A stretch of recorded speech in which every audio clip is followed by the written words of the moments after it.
Yeah, there you are. So yeah, is it actually saying that we're streaming? We actually going now? It does say that we're live. Yes, Okay. You get a notification on YouTube or anything? I am gonna look at that here and now because I got my CPU next to me. Mm-hmm. Base Hang 25 featuring the Rumbling Man. You doing this, huh? Looks like we're good. Looks like we're live. Actually, let's see. There's a commercial on. But it's actually saying that we're actually doing this. Yeah, no, we're doing this. We're doing this. All There are right. three guys watching. There's three thumbs up. Okay. One of them's me. Okay. Uh, all right. Let me Yeah. share this thing. Share it like it's hot. Yeah. Check it out. Gonna go We to my actually got some cats community. down here. There we go. How's it going? Going pretty good, man. What's happening? Good evening. Yeah. So this is the base hang.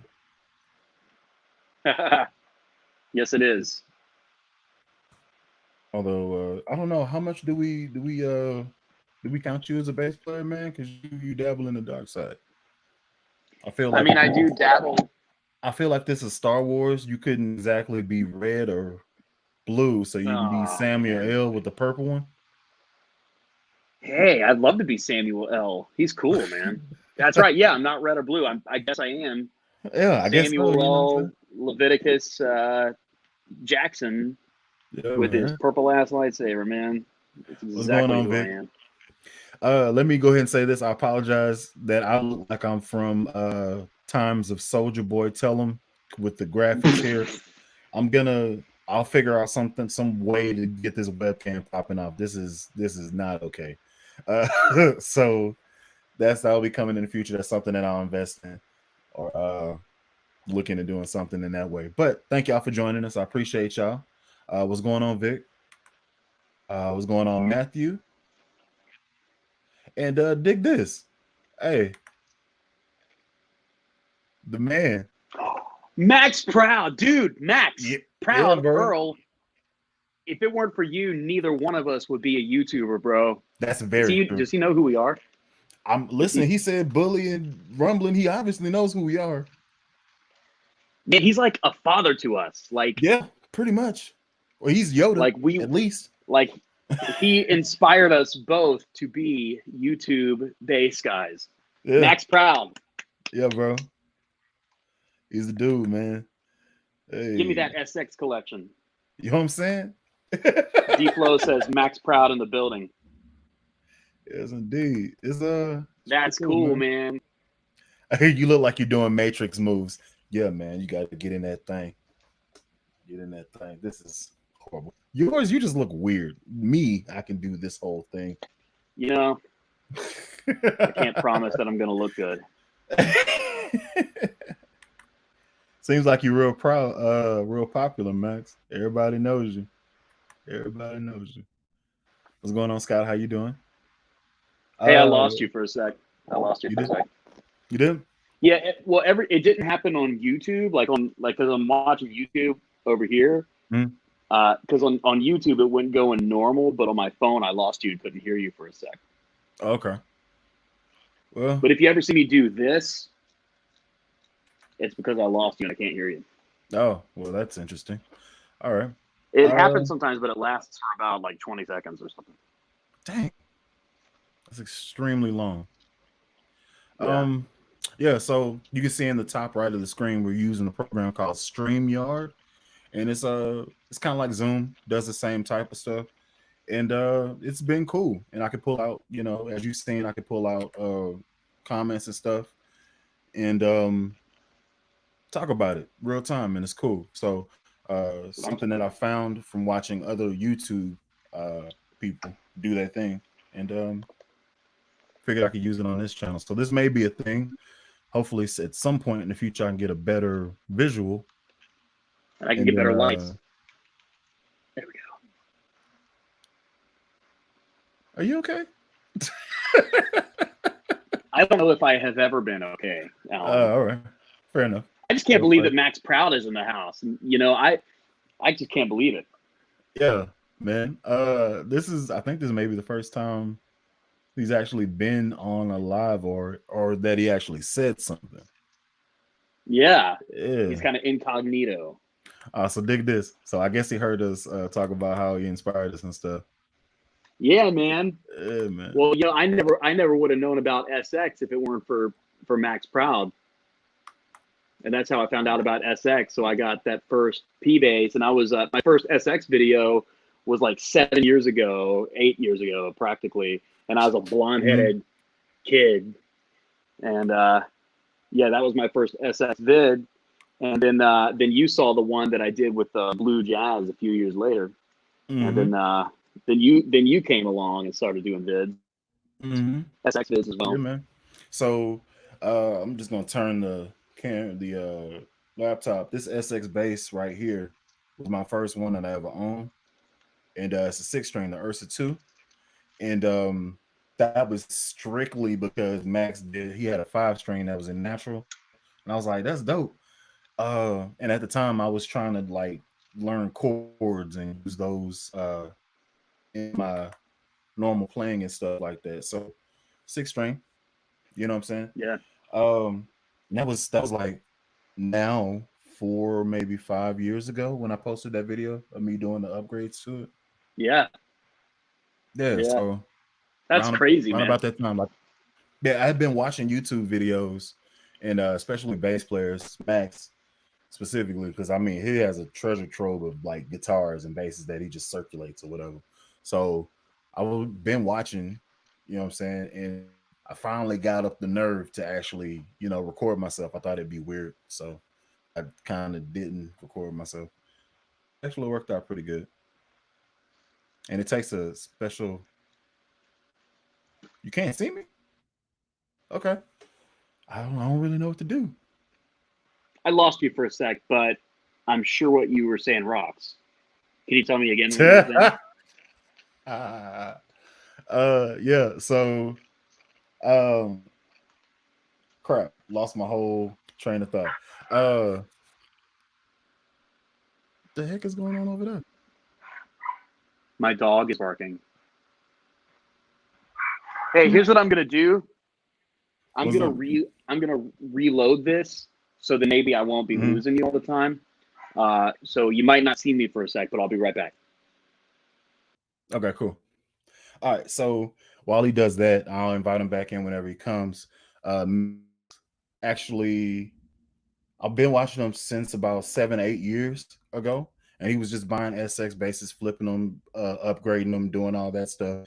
And the video I'm talking about, I actually can't link it because I can't remember what he called it, but it was a SX base, and then right behind him, Coupe base did the same type of thing with the SX base, and they were doing mods and stuff, and I was into that at the time. So um, I went on rondomusic.com, looked at the website, and I was like, there has to be a catch. There's no way a 6 string bass is gonna cost me, you know, 199. Like a good solid, like if it's worth anything, you would think it would cost a whole bunch more. But I had the liquid money at the time and I could, gamble on it. So I went ahead and actually did that. And Can you hear me? yeah. So yeah, I hear you. You back in there, man. Yeah, it should work better Oh this yeah. time, at least hopefully. Yeah, hopefully. I just ran the story about how I actually started this whole thing. So Nice. it's all good. Yeah, man. So when you started doing your YouTube stuff, did you actually think it was actually going to be where you are now? Like, did you think it was going to be a thing for you? No, I was just into gear and started making some vids.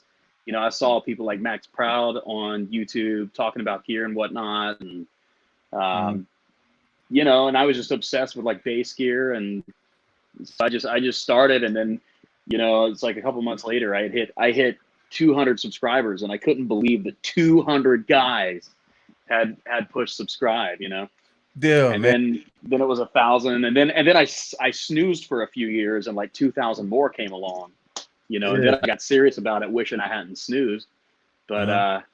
yeah, that So youth is all I got going on. yeah, so mine is it's a similar situation, and I say this on most of my bass hangs. If it was not for my mom asking me to like because I moved to Oklahoma and my mom's from Houston, so that's like, saying 8-9 hours away. I can't Yeah. just drive in, play the bass on Sunday, and then drive back out. So she was looking for some type of medium so she can hear me play, because she just, how moms are, man. You like the apple of their eye, that type of thing. So she, that's gonna be a story. Just put a pin there. We'll come back to it. So I was like, I was like, hey mom, I'm gonna do this YouTube thing, and then I'll use that as an avenue. That way you can listen to me play whenever you want to. It's all good. And she's like, okay, cool. This YouTube's okay. Well, you gonna teach me The how to get to YouTubes. him? Yeah. I was like, okay, there's no S on it, but yeah, I'll teach you how to do it. Cool. Man. So I started recording, and lo and behold, like I had I wanted one subscriber. That's what I wanted. I wanted one, just one. My mama, right? So I put out a video, and it was a video. The first video that's on my channel is me and my wife singing a Justin Timberlake song, like just throwing it out there, like the very first video. It's cool. It's a good time. Yeah, so put that out there. It got 300 views in a week. I was like, okay, let me try to do a video. Let's see what happens. That one gets 2,000 views in 2 weeks. And I was like, this could be a thing. So I just kind of did it for fun. And then it slowly but surely slowly took off. I hit 400 subscribers or so after 3 months of doing it or so, kind of. And this is without me using tags. I didn't know anything about tags or anything like that. Not doing clickbait type stuff. And then I had a trip that I went to Ohio, and the video that blew the heck up for the channel, it was the guy playing the guitar excessively loud. It's about a 2-minute video, and he's just giving her the onion. It's just so that video took off, and then I got everybody here now. The onion. So I haven't heard that one before.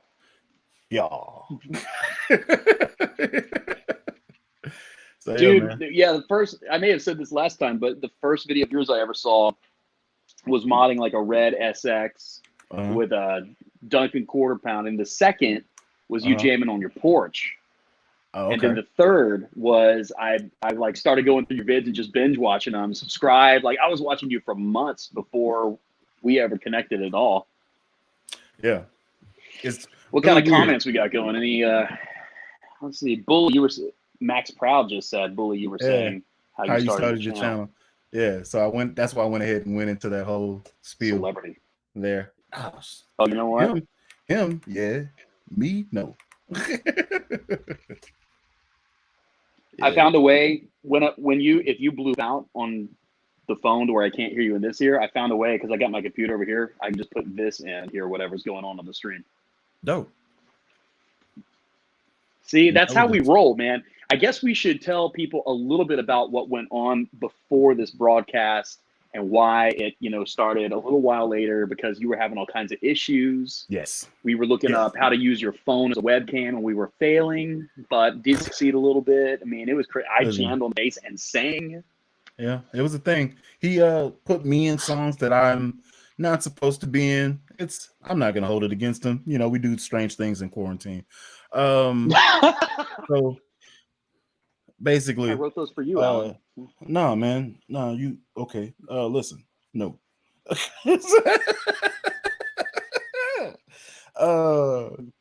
There, so I was trying to use this. Oh, you can see it, this as my webcam, and it, for the life of me, will not connect.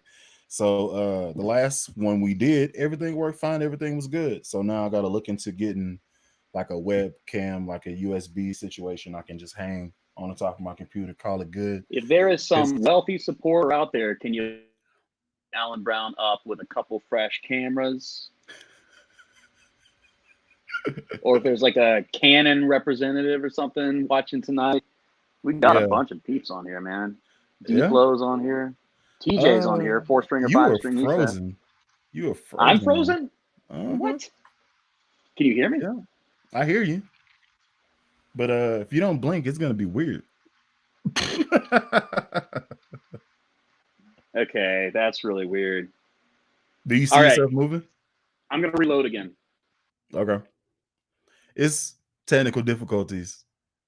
Just out the wazoo, man. It's been interesting. We were supposed to be on a whole hour and a half ago, starting out, and then stuff started happening. I was like, come on now. But we're here. Y'all are here. Thank y'all for being here. And try to make the best of it. So, what bases are y'all playing right now? That's what I want to know. What bases, what's your main base that you playing right now? So hey, just Alan. Put it in the yeah, what's up, man? Hey, that frozen shot of me that was on the screen, it looked like a mug shot. Kinda. I didn't want to say it. It was Rumblinman's mug shot. Listen, you in Florida, so I wouldn't put it past you, but you know, I don't want to say it. I didn't want to say it. And this is a crazy town that I'm in. It's real crazy. You drive east about 2 miles. Gets weird. Drug lords everywhere, man. Who knows? Maybe I am one. No, I'm not. I am no way, shape, or form affiliated with the Rumblinman brand. I do not know anything about him. In fact, strange sir, how'd you get here? I know I sent the invite. I just have connects who hooked me up. Okay. Your family or something. I don't know.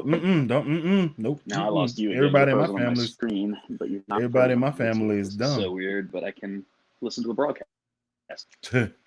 Yeah, everybody in my family is not intelligent, so you're not missing nothing. They're not intelligent. Talk about it. Got it from my family. If you did, you got baking soda or baking powder. Don't do it. So Dion is on a court. Okay. To Dion is at a 4-string or 5-string. Got Mike Johnson. Ended up getting a 5-string Larry. Cool. 5-string Larry, huh? Yeah. Is that got like a real impossible to play neck on it? Because the 4-string Glary that I had, it like real chunky neck. I can't imagine like a 5-string would be like even more chunky than that.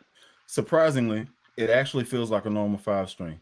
It is still neck heavy, like it dives from time to time, but the wiring on it is basically front pickup, back pickup, tone. So each pickup has a tone, and it actually sounds pretty good. It has real big Ibanez vibes. So to Mike, what did you think about the bass? That's what I would like to know from you. Nice. Dan has just a QD, not 4K version. Nice little camera for the money. Hey, Steven, if you could put that, can you put a link in the comment so I can check it out? Yeah, I know what camera Steven is talking about. I borrowed a Zoom Q2N once, but mine was not the 4K. Mine was just an 1080p, the one that I borrowed from a friend, and I didn't really like the image on that one. But the one Steven's talking about is 4K, and it's fairly affordable, actually. Like, it doesn't cost a ton of money. It's supposed to be a pretty good camera. Okay. Oh, Ibanez Senior. I want to talk a little bit about Ibanez, honestly, because I got 2 in this room with me. You know what I'm saying? Okay. Sire V3, second gen, man. Second gen. Oh my gosh. Feels good. You ever gonna get a V10, Alan? Nah, man. Well, if I get, I can't say no. I can't say yes. I'm just gonna say we'll see. We will see. I don't know. It looks real nice. Then I guess we shall see. It looks nice. So, let's see. Recently bought one of those spider bases from Hard Luck Kings. Not sure how I feel about it yet. They seem quieter than other bases. Okay. And I did have that same thing proper. That's why I put in a preamp in mine to boost it. Once you actually swap out the electronics, it actually up sales a Now, lot. this is So, something I wasn't going to mention is that I cannot verify the source, but now we hear from Proper Skank, and I also got it firsthand from one other guy or girl, who knows, who recently ordered a Hard Luck Kings and sent me a little message. This person who I'm not going to name and dissed it. Was like, man, this is crap. It's set up terrible. It's made terrible. It sucks. Is what this person said to me. But you've got a Hard Luck Kings. Yeah, I like mine. Mine actually feels suck. good. Now, what I would say is the 5-star setup Is not a 5-star setup. No, it's not. So I was like, That's oh, it's gonna be ready to play out the box. Cool. This is not a setup. Anyway, but you know, everybody has their style, their feel of play. So it's really subjective. It was high for me, but you know, 5-star. I lucked up. So, and I got mine and you know, before there the are some price went companies up. that Like the price went up to like $299, and I got mine for like $179. Whoa. So nothing disappointing about it? Nah, I'm cool. That's what I'm talking about. Yeah, I'm happy with mine. She's cool. Yeah, once you put the preamp in it, good to go.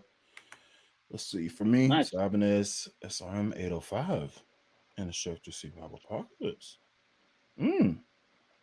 I think I know this Kevin Toole guy. I think I know him in some way. I've like talked to him before. Hi, Kevin Toole. I wonder if he's the guy on Instagram I've been talking to. Very well could be. You'd be surprised. And everybody's saying stuff about Ibanez, and I got a couple of Ibanez's in here chilling. I mean, they're chilling. One of them you can see behind me, it's red. So that is actually Max Proud got a Sandberg. Yeah, I wanted you to see that. You crossed Be over. waiting for that video.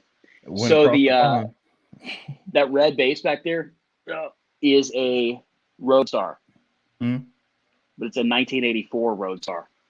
Okay. Or it's what was the Roadstar 2, and it's got 2 humbuckers on it. They both coil tap into single coils, and it's got some pretty sweet sounds to it. It's just the old school Ibanez. It feels great, man. Just the neck feels awesome.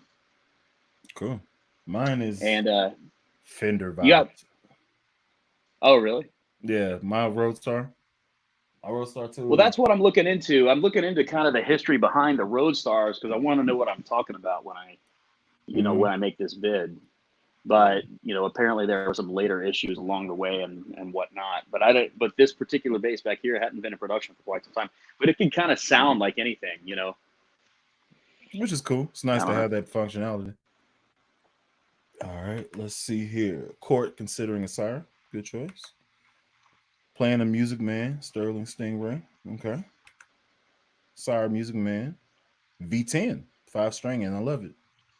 Wow. That's so cool. Man, those V10s look so incredibly nice. I would love to have one of those. It's beautiful. Yeah, man. Okay. I will say this, I've never had a Sire, and I've never really pursued getting one. But I will say this, Sire is the only brand that I know of that makes an active 5-string PJ.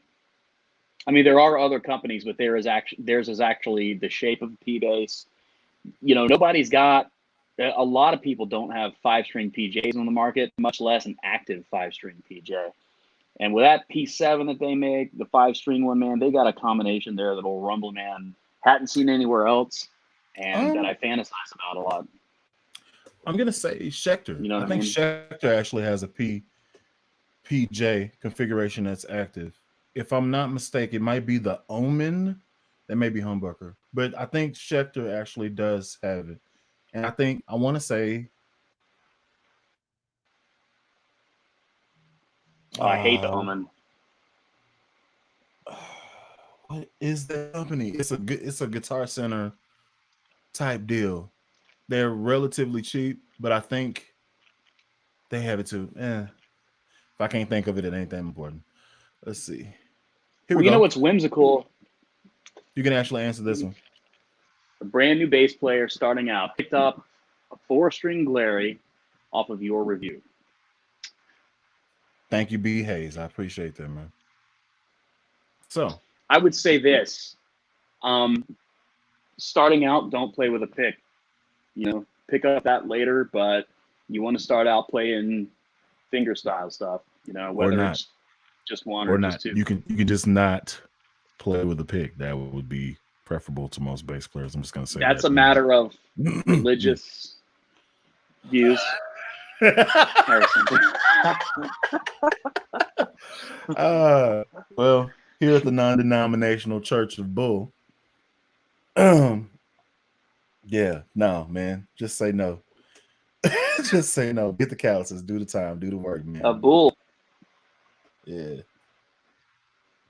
Anyway, let's see. Oh yeah, so I would start out playing fingers, and then another thing that I would do as a beginner is I would actually, and this is not to promote another channel than us and Max Proud, but I will say this: I would highly recommend joining Scott's Bass Lessons Academy on his website.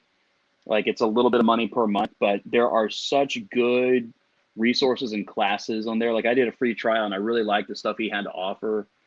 A lot of great tips on there. But really the place to start to me is like with Motown. Like Motown kind of music, you know, learn to thump the bass, Jamerson kind of stuff. Yeah. Slowly, I always say if you wanted to like get into playing to where you get hooked, the key is to actually play the music that you enjoy. Yeah, like it's a good one. So like I got really deep into James Brown, which then pushed me later on into Bootsy Collins, which then morphed my whole mentality to get into slap, which pushed me to Larry Graham. And then it's just been kind of running around in a circle behind that. So the artist I liked a lot was James Brown. He was just a real progressive, completely on the one type of thing. So you could do whatever you want used to hang out between 2, 3, and 4. As long as you drop back on that one, everything is fair game within reason. So that's kind of where I got my sea legs in the world of bass guitars and stuff. So Rumble, got to answer back. It does have Ibanez vibes. Next feel good. Then nice. Well, that's cool. So. They never sent me one. I did that one Larry P bass review, and they never sent me anything else. I think that it could be that I proceeded to do an entire video series of modding the crap out of it, and then maybe they just didn't like that and didn't want to send me anything again. But honestly, it turned out to be a really cool P bass. Okay. Yeah, you got the that's a Rondo SX neck. I was about to say, because they only do like rosewood stuff. So I was like, hold on, you got a maple neck? I don't know. It's messed up. So let me ask you this.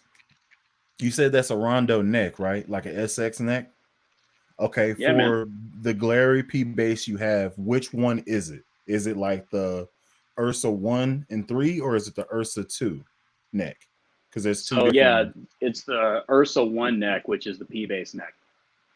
Okay. So just in case y'all have Glaries and y'all don't like the neck on it, you can go to rondomusic.com. I think the bass, I think the neck costs like $49, $50 or whatever. This is a Rondo SX high mass bridge. That's a $20 bridge.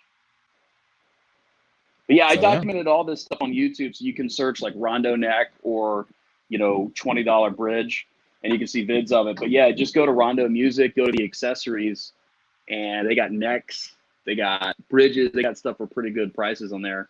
Pretty decent parts. I mean, it's the stuff from the SXs, so you tell me, you know. I have a like some of the dust covers that I have on some of my basses actually came from Rondo. So like the pickup covers and stuff like that.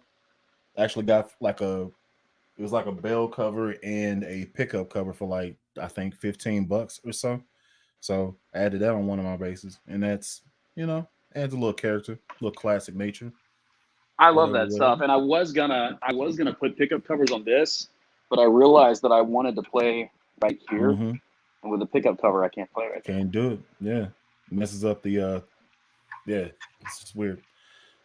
It's kind of why I ended up taking mine off, because where it made my hands go, it changed the tonality of what I was doing.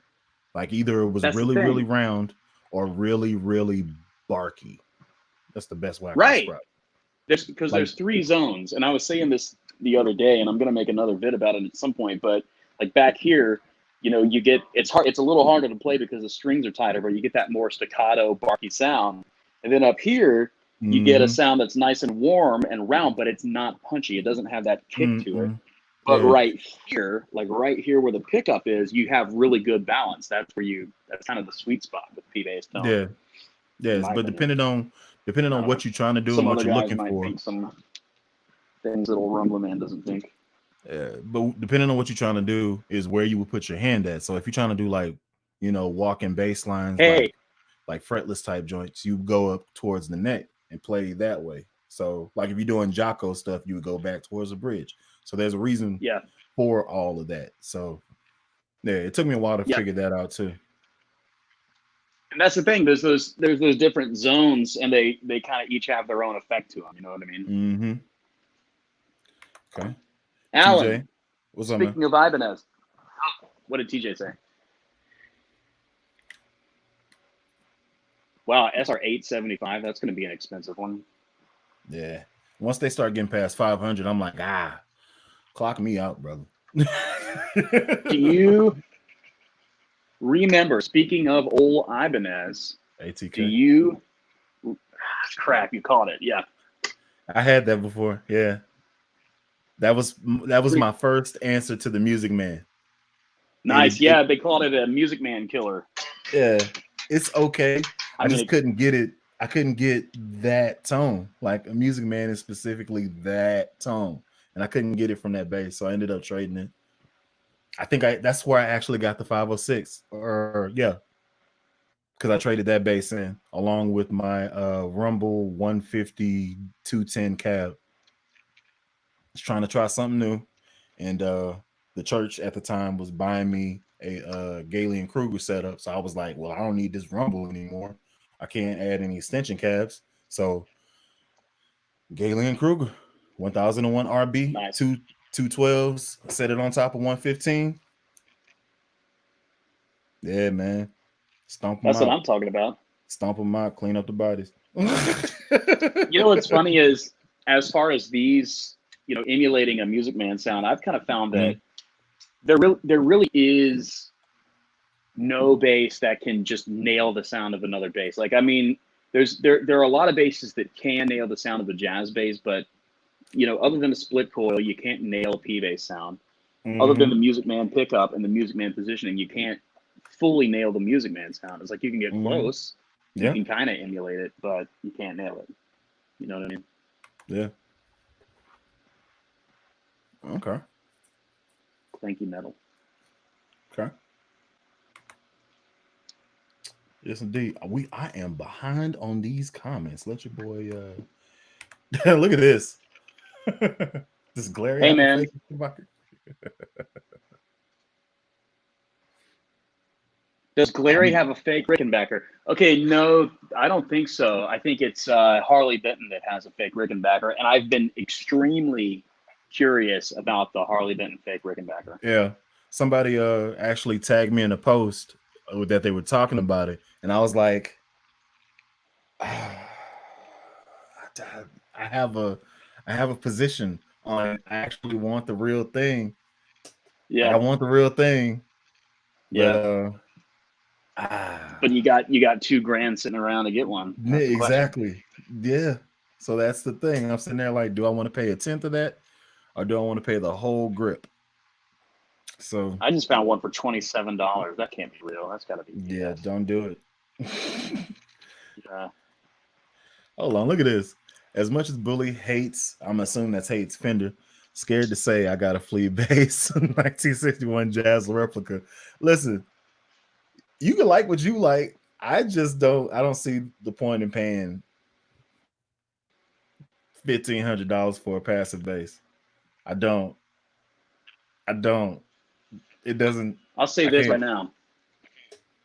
the Fender flea bass with Fender's come out with two flea basses. One was a pink jazz, and one has been kind of a silver with a single humbucker.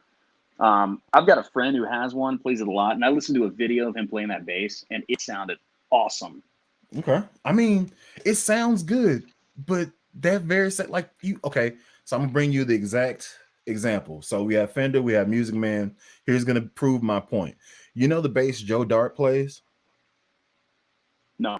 It has a Music Man humbucker. No. Yeah, I think it has it in the P bass position, and it has one knob. The tone is locked wherever it is, and it has one knob. $2,000. What are you talking about? No tone knob. It's useless. There ain't no tone. Listen, for $2,000, I could literally buy 4 Sire M2s. I can buy a V10 and a P7. If you choose it right, you get the 4-string V3, and then get like 1, 2, 3, 4, 5, maybe 6 of them, 5 of them for sure, because they like $329. Quick math, right around 1,700. Like that's doing the math, bro. No, absolutely not. Still waiting on tuners for the bass. I'm building out of the $20 Amazon bass, about $500 into it now. Hey, listen, if you like it and it works for you and it feels good and you have it to where you like it, you know what I'm saying? Kevin, are you the guy here in Florida that I've been talking to on Instagram? Because that could be Kevin, but he's on a different name on Instagram. Schecter Stiletto. Speaking of Max Proud, all right. I got a Schecter Stiletto Extreme 4 Diamond Series a long time ago. Did a little review of it back in my very early days when I had a full head of slick back hair. And my review kind of sucked. But the thing was, Max Proud had done a video with the Schecter Stiletto in it, and he was talking about his favorite 5-string basses, and one of them was Schecter Stiletto Diamond Series. Okay. So my next video is going to be of this. I think you froze on my screen. Do you see yourself moving? Oh yeah, I am frozen. Can you hear my voice right now? Yeah, I hear you. Oh, I'm unfrozen. I'm unfrozen. Am I unfrozen? No, I'm not. Hang on, let me reload. It's just a series of unfortunate events, people. Yeah, man, we're trying to make the best of it. Let's see. What's your thoughts on DR strings? Actually, I use DR strings, especially the neons, because they add like a little character, a little pop to the bass itself. So on trying to think. This bass that's right above my head right here, I have white neons on the Shamu right there. I have red neons on my I had the stream. I have red neons on my P7 bass. So I like DR, but as of lately, I've been using MJC because they feel better.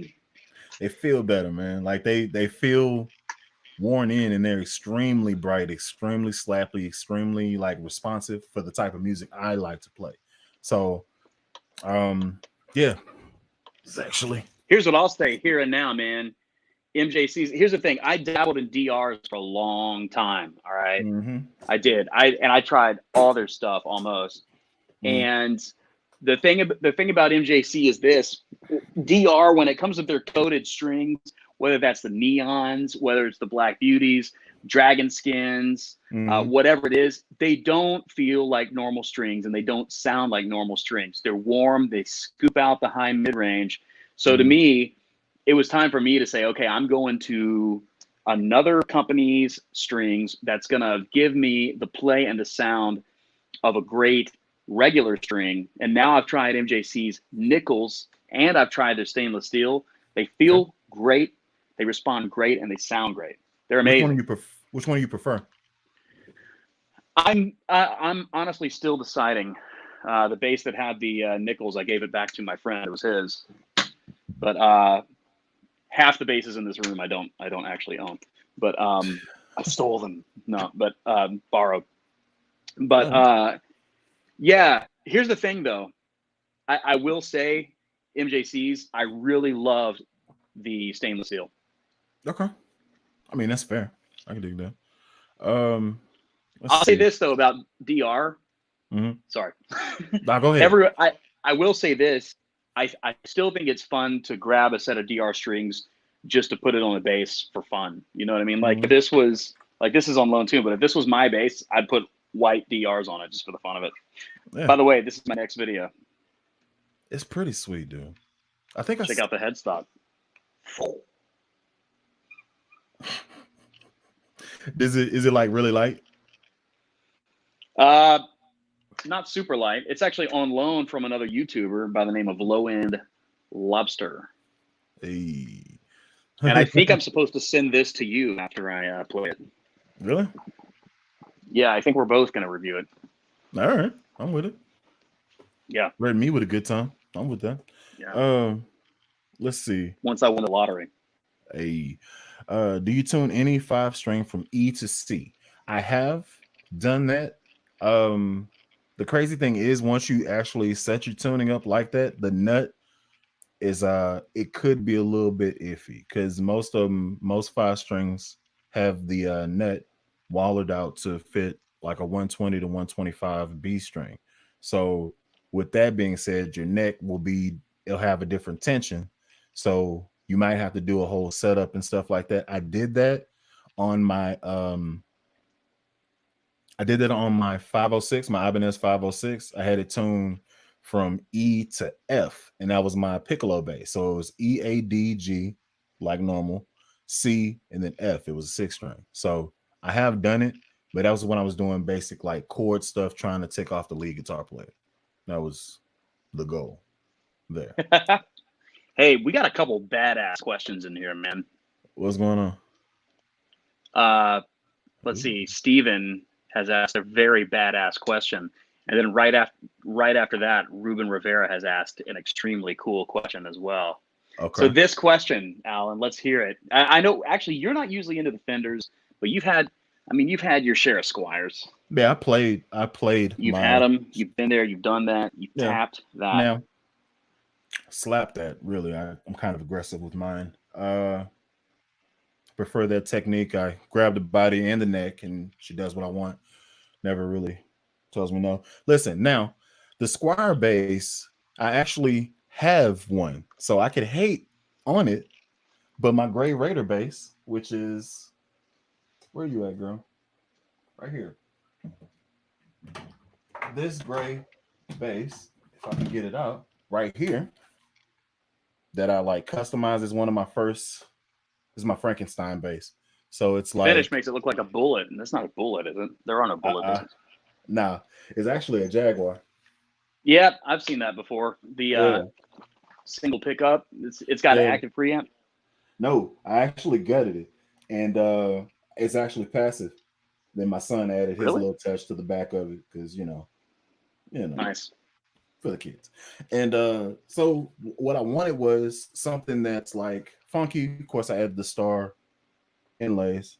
That's just something I did. I wanted something funky that I could get down with, and I didn't want to have to worry about having a battery or having to change out batteries and stuff like that. So I just put a P-bass circuit in it. It has a nice, Aguilar Music Man pickup, which I got for like $89 off of Reverb, which was the steal. So I went ahead and dremeled that out and then put that in there. And it came around pretty good, man. No complaints. No complaints at all.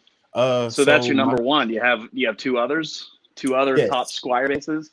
Yes. I actually, in order, I'm gonna say this one because I like how this one feels. Like this is it for me. I like it. Like if I had to have one Fender or Squier bass, this would be it. And this is it because I only have one. So next I would go the classic vibe 70s. the P bass. Your J. I really like the P bass. Like it has that sound, dude. It has that mid range and if you dig into it, it actually is really really responsive. So that's that one. And then of course you go with the no, I can't go vintage modified. I wasn't in love with it. So I'm gonna go I'm gonna go Hey, with if the you Squier Contemporary, the active one. hey, I've seen those contemporaries and they're pretty cool. I've just been kind of like, are they cool or not? Hey, what I was gonna say a second ago is, if at any point in time you see me reach over and put a different headphone in my left ear, it's because the audio went out on this, so I'm trying to listen to the broadcast. But if I've got this in my ear and I'm listening to the broadcast, I'm hearing you a few seconds ago. So, Oh, okay. but I'm catching up either way. So if I like space out, I'm not like dissing you. It's just because everything got synced really weird because of some weird things going on. Man, you're in the now, in the future, and I'm back in 2002. So who am I with the visuals here? Who am I to try to check you for, trying to listen? And I got you here. So whatever. Appreciate the explanation though. So your top three, what is that? Okay, well, having owned and played and tried out and demoed so many Squier basses. And I will say this, shout out to Max Proud, who had years ago he had a video, SX or Squier, which is better. And that's a tough call, and that's a conversation for another year. But I do foresee, I can't say that, but well, I do foresee Rondo one day no longer selling SX basses. That to say, and things have happened to make me think that. But that to say, long story short, okay, I'm going to start at 3 and then go to 1. All right, 3, vintage modified 70s jazz bass. Okay. 5. 5. Okay. Yeah. So when they originally released that bass, it had Duncan pickups that were pretty good and pretty decent neck, but then they re-released it with the Squier vintage modified pickups and a better neck, I believe. The sound of that vintage modified jazz always blew me away.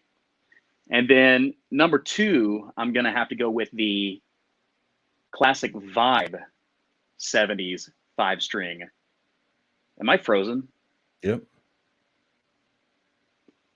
You look like you're preaching. It's not a bad look. But you can hear me? Yeah, I can hear you. All right, I'm going to finish this preach and then I'll reload so I'm not frozen. Check out my latest mugshot, ladies and gentlemen. Oh, but man, come on now. So the classic vibes are obviously a step above the vintage modifieds. But I'll say the jazz bass, the 70s style classic vibe jazz bass is really cool. They also had one years ago that was a 60s style jazz in Lake Placid blue with a matching headstock called the James Johnston, and that was a badass jazz. But number 1, when I come back. All right. Yeah, so let's go down here and I'll answer this question. Hey Bully, what's going on, Ruben? Would you buy a headless bass? I do not know. I don't have that much experience playing headless basses, so I can't give you a full for sure answer. But I can't at this present moment. I don't know what's going on, man. At this present moment, I don't know if I'd ever buy a headless bass, but I'm interested in checking it out. So who knows what's in the future? Who knows? So number 1. No, I want to comment on the headless bass too, but number 1 for me is the Squier Classic Vibe 60s P-Bass. I had one. I would go to studio sessions in Seattle and I would take my Music Man, my American Jazz, and that Squier 60s P, and I would play the Squier. I'm just saying and not spraying that was an amazing bass. I sold it to eat, but someday I pray to have a Squier Classic Vibe 60p again. it nails. I bought it in Memphis, Tennessee, sold Okay. it in Seattle, Washington, but it Okay. nails the 60s P bass vibe, which is a very hard vibe to nail. And you know, Fender came out with the new Ventera series, in which they did renditions of, you know, a 50s P and a 70s J and a 60s J, but they didn't do a 60s P. But everybody knows the golden era of P basses was, you know, the early to mid 1960s. So really the only offering out there, unless you want to go fancy high end with Fender, is to roll with the Squier Classic Vibe 60s Precision. Okay. Very nice. Very nice. Mic drop. Mic drop. Let me find a mic so I can drop it. Don't do that, man. That costs money. All right. Yeah, you're true. I got Headless. Oh yeah. Go for it. I like the NS Design headless basses. They're cool. This bass has electric sounds and acoustic sounds, 2 active tone knobs, and it's really versatile. Easily travels, cool handle. This is the second one that I've reviewed. But so the thing is, the headless basses are cool. But here's the thing: would I buy one? Like, the thing is, if you're going to actually spend money on a bass, don't you want to go after that one sound that you just don't have in your arsenal? You know, whether that's a P or a J or like an active double humbucker thing. I don't think I would buy one with money unless I were wealthy, and I'd love to be. It's coming. We're both on a race to 100K, man. It's coming. As soon as we get that sticker, that YouTube plaque, boom. Yeah, man. Yeah, dedication. It'll get there. So here we go. I got a GSR 100 EXL. How can I make it better? Step 1, walk up to a ravine. Don't do with it. The bass in hand. don't do it. Don't do it. Listen. So one of the bad things about, I think it's just the first, that's like the lowest price efficient bass that you come into whenever you start playing, right? Like it's like $199 or something like that. It comes in like a beginner's pack with a little bitty 10-inch. Yeah, I know exactly what that bass is. I think that's the bass. So the first thing you can do if you're trying to make it better, there's 2 ways you can go about doing this. You could try to, you know, make it feel better by working on the frets. You can go in, swap out the electronics to something else. You can take it from I think it's a passive bass. You can actually take it to an active bass that'll give you more functionality. I would definitely swap out the knobs. That makes it like they have the plastic knobs, I think, on it, and that just makes it feel cheap. So you could put on some good ferrule knobs, like barrel knobs that actually feel like something. I hate those knobs on that bass. No offense. I mean, no offense to having the bass, but I hate the knobs. Unless it's like I don't even have one. So unless it's, you can't see that, I'll take one off. Here we go. Unless it's a knob that looks kind of like this, I can't do the plasticky type situation. I can't do it. Like I can't. It feels cheap. Like it. If I twist it too bad, the pot's gonna pop off. So what you would do, you're gonna need to get some new electronics. I know what you mean. In that thing. You're gonna need to get some new preamp, and if you care that much, get new pickups. But I would definitely start with the preamp first, because Ibanez pickups are pretty good all the way around. So that's one thing I would do. Step 1, list it for sale on Facebook Marketplace. Step 2, take the money and buy another bass. I mean, you could do that too. Yeah, but I mean, no offense to Lamar. Lamar, I love the bass. I mean, it's cool, but there's so many better things out there for the money. I promise. Especially for the money. Yeah, we just got to talking about SX. Yeah, SX. Just off the string. That's where it's at. Heck, Xavier. Rogue has a good 4-string bass that I like gave away. That bass was nice, man. It was nice. Especially when I swapped out the preamp and stuff. So yeah, let's see. Schecter Stiletto 4. Okay. It's from Max the Man. Let's see. Max Proud. Had my first headless on order. Can't wait. Cool. Sorry for the delayed reaction. Kevin, what headless base did you get? I'd love to know which one. I mean, what happened was Ibanez came out with that new headless model that Patrick Hunter got, but and that's kind of what started the rage about headless bases. So now really all headless bases are kind of making a resurgence. DM me your address. Sure, it's nice. Dude, look at this. Guys, you should do your own show called Slap That. Dude, that's a really good idea, man. That's a really good idea. Slap that. Oh, I love it. Dude, and we need to like have bases in our hands that like people say you can't slap, like a Rick and whatnot, like a Gibson grabber. Pretty much, man.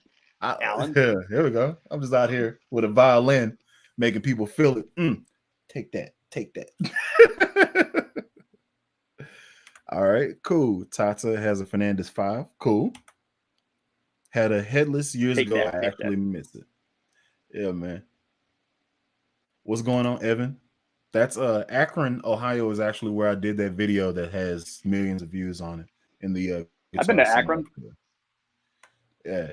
So it's a nice place, man. I went to so I was up there doing some HVAC engineering for this high school that was being built or being renovated. And like they had the guitar center that was there, and then they had this place called, I think it's Baird's Power Sports, and they were doing like an Indian demo day, like an Indian motorcycle demo day while I was up there. And I was like, they was like, hey, Bully, Alan, we're gonna need you to come back home on Wednesday, and the demo was supposed to be Friday and Saturday. I was like, I can't, man. We waiting on this right here. This guy hasn't showed up to run the last final check. I can definitely come back this coming Monday, but I need to make sure this is filed down and done. We got people coming up. I want to make sure it's smooth. They was like, okay, cool. Appreciate your dedication. Let's go ahead and let you stay up there for another 4 days. I was secretly like, perfect. Yeah, man. That's an awesome story, man. I just listened to it 3 seconds after you said it, but it was a great story. We have had such technical issues tonight. I mean, because like we had technical issues on your end at first and then started having them on my end. Just the weirdest thing in the universe. It must be something in the universe that's making this happen. You know what I mean? Who knows? What would be a good pickup and string combo for my Glary P bass? Oh, what is it? We could both comment on this one, Alan, because I'd love to hear your view. I mean, I know what my personal favorites are, but you first. Go ahead. Honestly, and I'm gonna be at some point in time making a video about this, and there'll be those out there who disagree. But in terms of the P-bass pickup, I haven't heard one better than the Lakeland Neo Punch P-bass pickup. And I mean, actually, in my Glary P project, I've got a Sonic pickup. That's from Sonic Pickups, which is a pretty good, boutique pickup. But like, I've listened to like every P-bass pickup, and like from Seymour Duncan, I'd probably like the Antiquities the best. But the thing is, one of the greatest P-bass pickups out there, which I believe Kevin has, is the EMG Geezer Butler signature P-bass pickup, right? But I listened to a demo the other day. I played 2 Lakelands at NAMM, and one had the EMG and one had the Lakeland pickup. And as much as I love the EMG, the Lakeland pickup beat it. And then I listened to another YouTube video the other day, putting those 2 pickups against each other, and the Lakeland knocked it out of the ballpark. So personally, if I were doing another P-bass project, which I will be at some point, I would go with a Lakeland Neo Punch P-bass pickup, and then I would go with a set of MJC Ironworks nickel-plated steel strings. Okay. What about you, Bully? Just to be different, I'm gonna give you 2 versions. I'm gonna do one that I actually have on my bass right now, and then the other one is a hypothesis of what's possibly coming down the road. So what I have on my bass right now is a Seymour Duncan SPB3 quarter-pound pickup, and I have it with Black Beauties on Yeah, man. my blue and gold bass. It's somewhere. I don't know where it's at. It's somewhere. Um, and then what I'm thinking about doing is taking some GHS precision flat wounds and then throwing those on my blue and white bass, my other precision that's actually just the glary pickup that's in it. So it's kind of something I'm playing around with. I haven't really decided whether or not I'm gonna do it. I just put my fretless strings on my SX bass, the red one. So I got videos gonna be coming out with that. But yeah, man, I stand by Seymour Duncan. They haven't let me down. I will say this, and this will be a highly controversial thing to say. Okay. So this pickup right here, I don't remember if this is the one I took off the glary, or if this is a Squier pickup that I ended up putting in the glary. Okay. But what I will say is this, and this is to my surprise, because there's been a lot of times I've tried, cheap and off-brand P basses, and the only avail that really came from it was, hey, the pickup. And frankly, as much as I love SX, their P bass pickup does not impress me. But I will say this: the glary stock P bass pickup, I mean, though it hums and buzzes a little more than usual, which can be taken care of with better magnets probably, and with better grounding, And the glary shielding. That's the key. I actually shielding, did it. Shielding. That's shielding the on the key. pick guard. Is that where do you do it on the pick guard? No, I do it underneath the cavity of the pickup, and then Nice. yeah. So that was the problem I was having. So I take the Yeah. bridge, and then I shield the electronics cavity, and then underneath the pickup, and then I take the shield and I solder wire to the pots to put them all Yeah. on the same. Yeah. So I was messing around with it trying to get it right, and now I I'll tell got it you right. what. So You do that stuff to take care of it. The glary P bass pickup actually isn't terrible. it's not. I've heard worse cheap P bass pickups. It's not That said, I like would upgrade. I didn't upgrade my blue and white one because I was like, I actually like how it sounds. It's meaty, it's fat, mid-rangey, it's good. Yeah. So Well, it doesn't. The glary one doesn't have the same. It doesn't. It lacks a little bit of the kick that some of the better P bass pickups can give you. But mhm. I've heard much worse, because the worst thing that can happen is when you get like a real cheap P bass pickup and it's just boomy as heck, and it doesn't have any high mid articulation to it. Mhm. But the glary really isn't. I've heard a lot worse, Yeah, honestly. I paid. I've heard pickups on bases that cost 7 times more sound blatantly bad. Like I've heard some stuff. So here we go. Maybe you can answer this just to change of pace. All right. Got a So my base. bass. I feel like I'm not getting any better. Hang in there, Michael, and keep the faith. Persevere. Mm-hmm. Yeah, Persevere. nobody becomes Victor Wooten over 2 months, man. Even Victor Wooten didn't become Victor Wooten over 2 months. So it's all about taking your time, being very persistent, not getting hung up on your inadequacies, and just keep on pushing there, man. Again, I say find you a genre of music that you're more passionate about and focus on just having fun. Here's what I'll say. When I was in my early 20s, which was a while back now, I used to like work out. Right, I go to the gym, I lift weights and stuff. But I never got big muscles. Like I would get looking a little better, might lose a couple pounds, not so much anymore, but might lose a couple pounds, might get a little muscle, but I never got ripped. I never, got real jacked. So what eventually happened? Well, I didn't really stick with it. I gave up. But the thing is, Mm-hmm. if I had pressed through that time, then I'd be sitting here looking real nice. Who So knows? the thing is, you just got to keep doing it. And if you're taking lessons that aren't working for you, then start looking at some additional sources of lessons. There's a lot of great lessons on YouTube. Scott Devine's program that he has on his website is awesome. Yeah, Not yes to indeed. promote Scott Devine, who is 10 times more popular than you or me, But look, listen, man, we're all But trying he's to cool. all trying to help. All trying to Yeah. help people. So it's all good. Dig this. Yeah, kind of like we were talking about earlier. Like everybody and their little brother is starting a YouTube channel about gear right now. I mean, people are quarantined at home. Hashtag with me. Hmm. So it's like, but what's to stop anybody from doing that? So Yeah. the thing, and there's nothing wrong with them doing that. But what I want to say, sorry, I got sidetracked because I was listening to the feed from 4 seconds ago.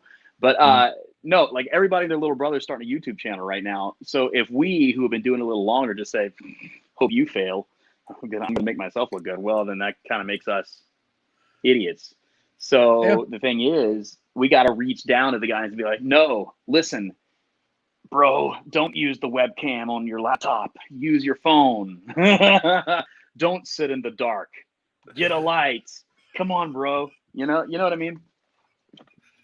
But yeah, I would encourage Michael to stick with it and just find new sources of learning things for sure. Yeah. Keep watching Alan Brown. Yeah. I Can Believe the Kids channel. I appreciate that, man. Thank you. All Hey, right. So, Lowendlobster's here. oh yeah, cool. King Get David. down. I've never heard of Bacchus bases, bro. King David, I'm a big fan of the Psalms you wrote.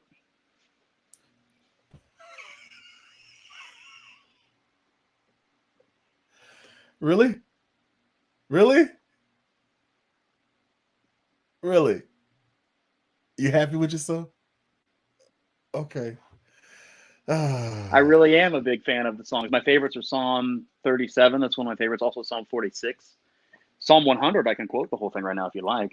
No, I'm good, man. I'm good. Appreciate it.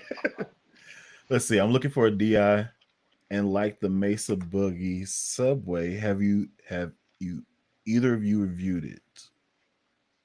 Have you reviewed the Mesa Boogie Subway? No, but I'd love to. I don't even know what it is. Let me look it up on the internet. I think it's a DI, kind of like a tone hammer type deal. Let's see. I have looked on that online. Mesa Boogie Subway. It's about a $400 unit. Wow, it looks really nice. No, I'd love to review it. I don't have a hookup with Mesa, but you know what I do have sitting here What's up? is pretty popular. I haven't reviewed this or even plugged it up yet, but I've got the 2 Notes La Bass right here. I'm going to be doing a review of. Cool. I don't even know anything about it.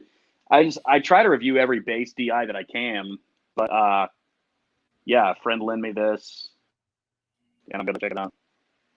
Yeah, I have something that I've yet to review as far as DI goes, and it's actually put out by.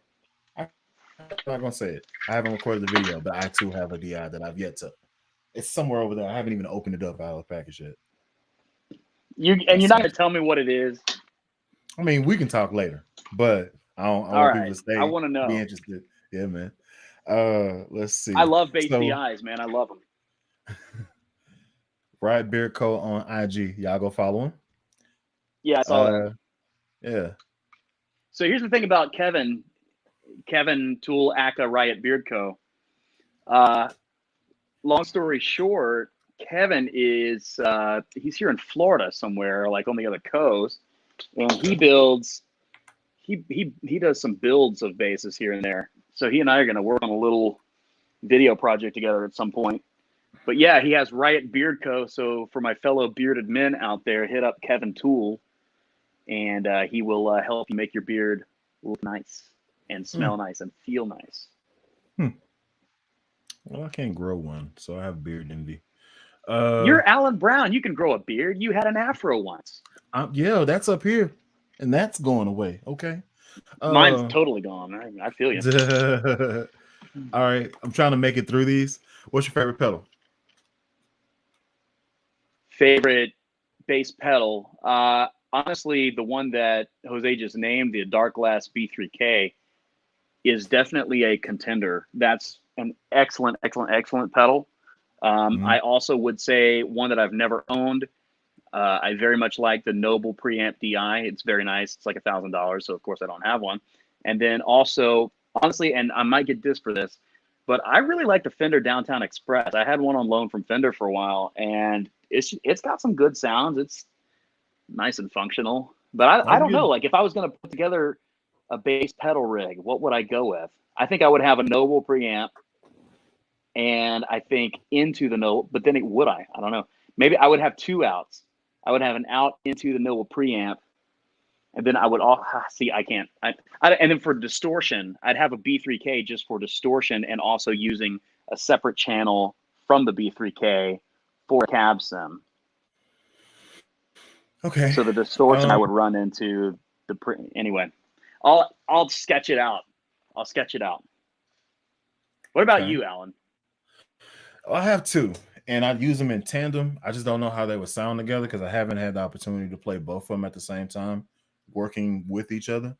But I'm gonna say I really enjoy the tone hammer pedal. The tone hammer pedal, yeah. like I had it for a while as a DI.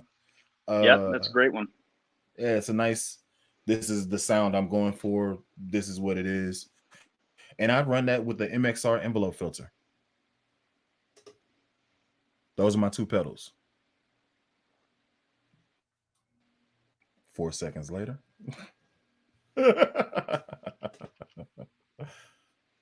Just those two. Wow. Yeah, I did hear it a few seconds later.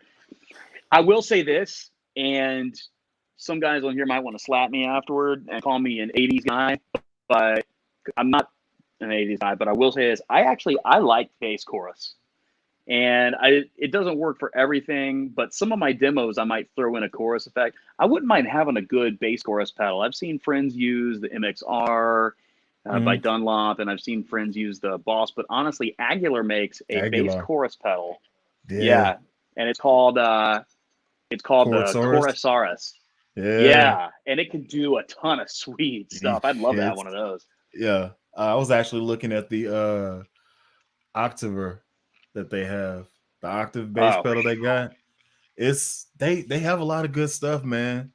Their compressors are dope. Like their whole pedal line, they doing it right. They're expensive, but they doing it right. So, you know what I'm saying? Let's see. Only take my MTD Kingston and Goucher signature 6-string out on special gigs. That's a lot of money. That's a lot of money for that bass. It's an MTD. Michael has an MTD. You know, I think I've talked to Michael on my channel. I think he commented.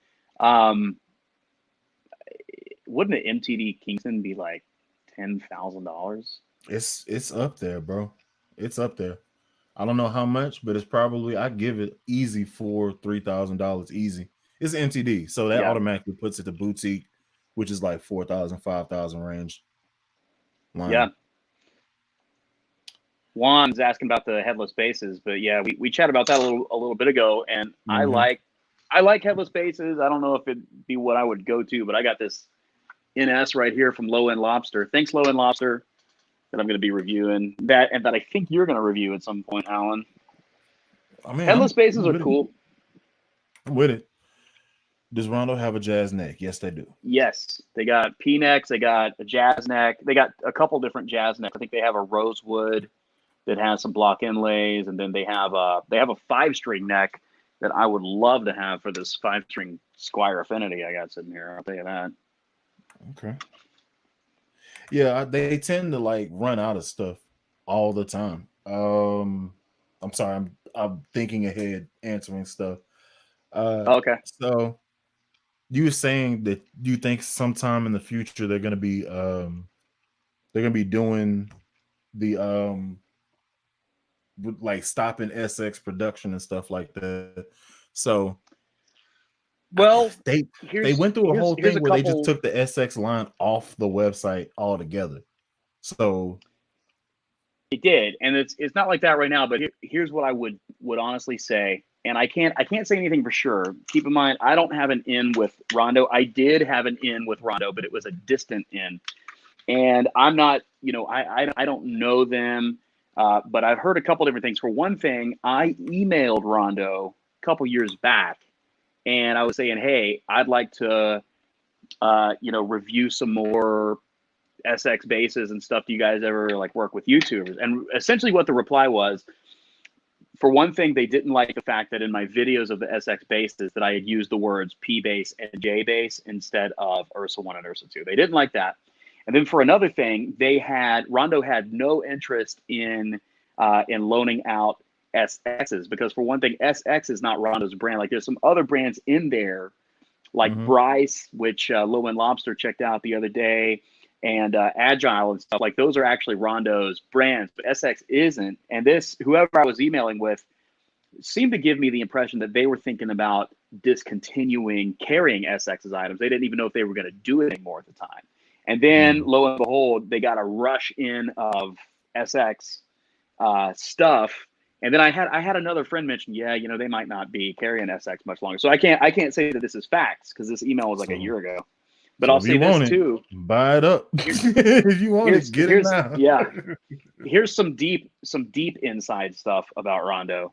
Rondo has an affiliate program, which is where, if you're an influencer like we are, you can make commissions by referring people to Rondo all the time. Rondo, about 3 weeks ago, discontinued their affiliate program out of nowhere.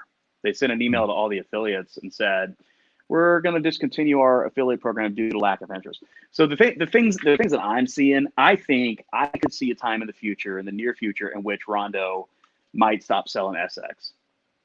And I could see another time in the future in which Rondo will just call it quits and sell the company. Now, I have no inside information other than these things, and I can't say for sure they're going to happen, but I'm seeing the signs. So I think if you want an SX base, you need to order it ASAP. Or else you'll be looking at it used. Yeah, and that's sketchy at best. I think that this this response right here was to you, Rumble. What's that? Yes. So I'm on it. There you go. Here we go. You guys like Sterling sub bases? Yeah, I like it. I own one. Do you like it? I got a 5-string. Yeah, it's cool. Yeah. It gives me partially what I'm going for, so it's a nice tithe over. Yeah. But I probably end up trading it, or maybe giving it away on the channel or so. So I've played them in the store and stuff, and I always thought they were really cool, man. They got that Music Man sound to them. Is it the 6-string version of the one Patrick and Lobster reviewed? Kevin, are you talking about Bryce or Ibanez? I think he's talking about the Bryce one. Because I can't remember. Bryce, Lobster checked out a Bryce the other day. I know because I watched the video. Yeah, it sounded good too, man. Is there a 6-string version of that? I don't know, but I could find out in 3 clicks, honestly. Yeah, did you hear it? Like, you heard the sample? What's up? Did you hear it? The bass when he was playing? Lowendlobster? Yeah. Yeah, I watched this video of it. Yeah, man. I had no idea he was that good. Like, I had to go back and watch his other videos. He was nice on that slap. I was like, boy, hold on. Yeah. Yeah, he's got some good grooves, man. He was coming with it. I was like, ooh.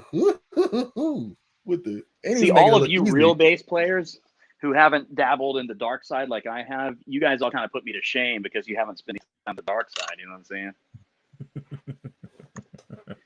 All right, I'm looking at Rondo right now. They got a big old COVID-19 update, 6-string basses.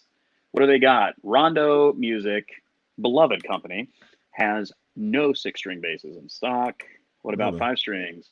They got a 5-string. They got 2 5-string Bryces. One's in a cool ocean burst color.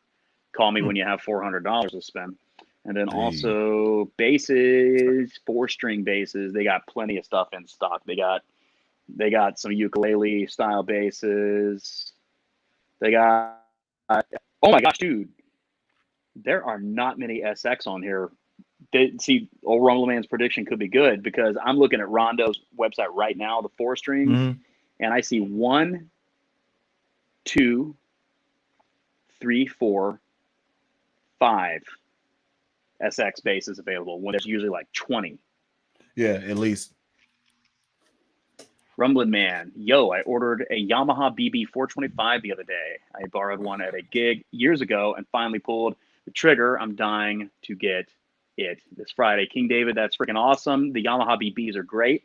Is that one of the older BBs, or is that the new 425? I think the new ones, the old ones are great, and the new ones are great too. I'd love to have one of the newer. I played one at the NAMM show. I played a 5. Actually, that's someone that does make a 5-string active PJ is Yamaha BBs, and I played one and really liked it, man.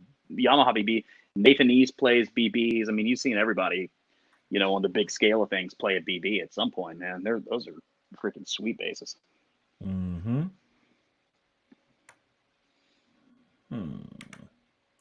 What size string do you have on your 6-string SX? I went with the normal. I think it was 125 to 30 all the way down. I don't know the middle ones per se, but I think it was like either 130 or 125. And then the next one down is like 105, and then 90, 80, 45, 30, I think. Don't quote me though. But it's just a normal Chris set. Lawson is in Mississippi. I wonder what part of Mississippi Chris is in. You've been to Mississippi, Alan. I think you were saying something about Mississippi the other day. Yeah, I've been through. I don't stop very often. I've been through.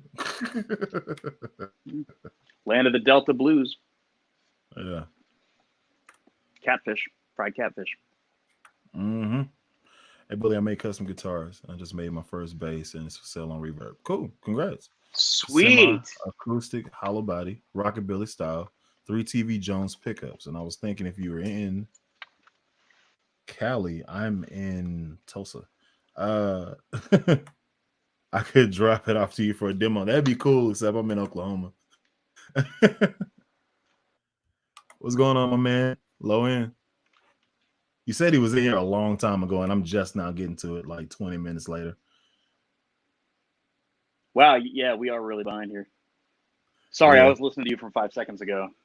It's cool. Talking to the guy from California. We got it. We need to all go to NAMM this year. Then we'll be in California in January if we can all get out there. Mm-hmm. King David did write some excellent psalms. I agree, King David.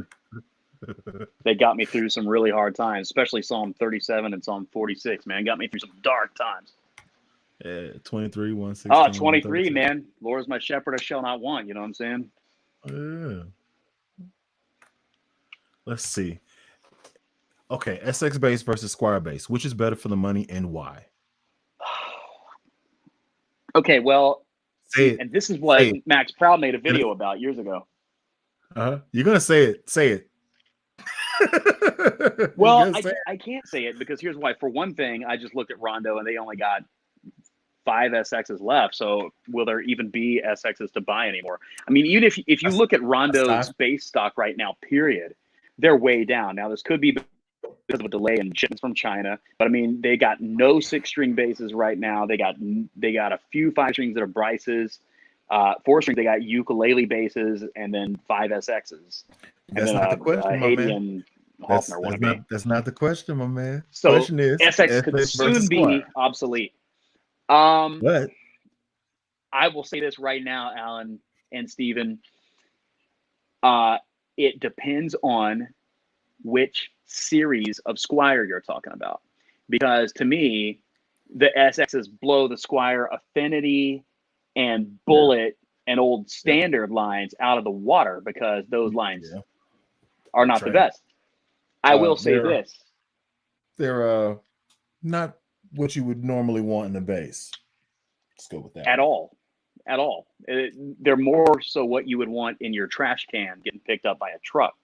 So, or what you would want being tossed off a ravine, or a campfire, or like, a flotation device out in the sea. Firewood, a boat, or yes. Yeah. Or if you're angry and you want like a pinata that's really hard at your next birthday party, take a baseball bat to them. That's what I would say, even though I plan to fix this one up. But here's the thing. If I had to, but move up into the upper Squiers, okay? If I had the choice of like a SX or a Squier Vintage modified of the same model type, I would probably go Vintage modified because the stock pickups are going to be better than the SX stock pickups. But then if you compare SX classic vibe. Well, for one thing, to get an SX, you're paying half the price of a classic vibe because the classic vibes win hands down. What about you, Alan? So, loaded question. So let's say we're talking P bases. Off top in generality, not getting specific, I'm gonna choose SX over Squier. That's just my personal preference at this present moment. I spent more time being broke than actually having a little bit of change on me. So I'm gonna say SX. But for the same price of the vintage modified or the classic vibe, you can buy an SX, put in whatever pickups you want, add in whatever electronics you want, and you'll still have money left over. So you get a Seymour Duncan pickup for about $59, $60. Okay. You pay $149 for the base, that puts you at 200. You still got $129 to work with. So you go to Audair, you put in a $75 preamp, that $75 preamp. Now you still got $50. You then go and buy, I don't know, a pizza or two, three, who knows? And Or some then cold snacks. some cold snacks, man. You get get you some pineapples, you get you some rum, you sit down with your feet out, and then dabble. Making me So thirsty. I'm sorry, man. I'm out of cold snacks too, man. I am too, man. I got to go to the store I'm about tomorrow. to make it after this. I'm gonna make me a trip. I might too. We've been on here for an hour and a half, but let's get to some more people and then see where this thing goes. Ooh, good one. Good one, good one, good one.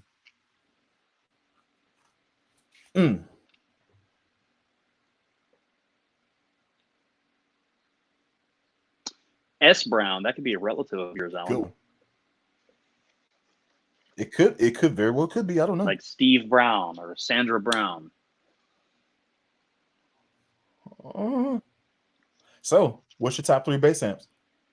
I can only go based on my experience because I haven't tried everything. And I'm not going to rely on impulse responses here. So I will say this. Number 3, the Fender Rumble 300 is actually a really cool combo amp. I played I had one that was like a 300 that I played in clubs in Seattle. Never had a hard time filling the room with bass tone, and it always sounded fantastic no matter what bass I was using. 2, I'm a big fan of the classic straight up Fender Bassman bass amps, the tall ones. They just always have that classic sound to them. And then 3 or 1, I'm going to go with my friend John. I heard him live about a year ago, and he was playing an Aguilar stack, and it just sounded so good. So, yeah, man. Now I know what your number 1 is, Alan. What's that going to be? GK. Yeah, it's going to be in there. I'm actually put this Fender Stage 800 in a 3 slot because I love how light it is, the functionality that it has. I love it. And then my number 2 is going to be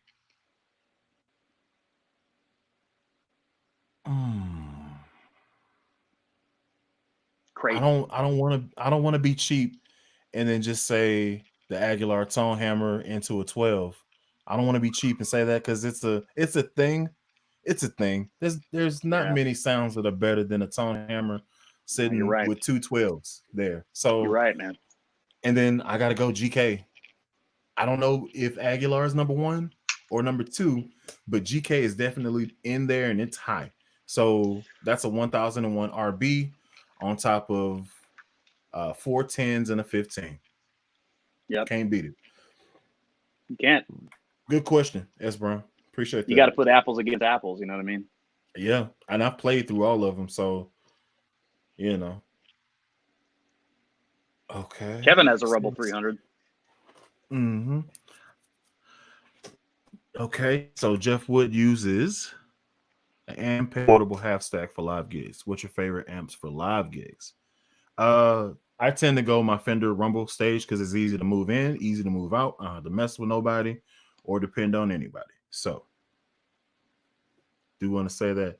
And now that I'm here, thank you so much to Kevin Tool, I appreciate it, man. Put this towards a new Woo! webcam. Thank you so much, man. Sweet. Nice. I appreciate Super it. chat. Thank you. Props to Kevin Tool right here in the Florida land. It's a good dude, man. I appreciate it. I definitely will. He's a good I'm guy. looking into it after this is over with because I can't do this.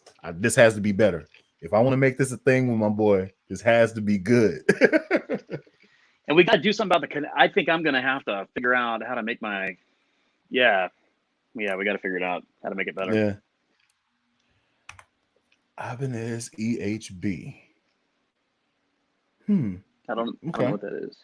I think they're talking about pedals here. Oh. Ibanez makes some classic pedals, I'll tell you that.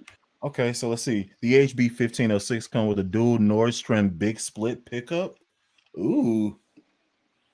You know the big split? You seen that before? The Nordstrom pickups? Man, there you talk about slap tone. The humbucker? It's nice, there. Man. It is there. His comes in Thursday. Jesus, Lowen. God. Dang it. I guess. Let's see. I found the SX vintage jazz bass here in Mississippi for $150. Okay, I'm thinking about buying it, but I can't get with the color. Should I get it and have the bass redone? I think that's a cool idea, man. Yeah. Chris, I'm from Memphis, man. Mississippi. Like, I grew up in Mississippi a ton. Love Mississippi. Love the food in Mississippi. And the music in Mississippi. Yeah. They get down. Let's see.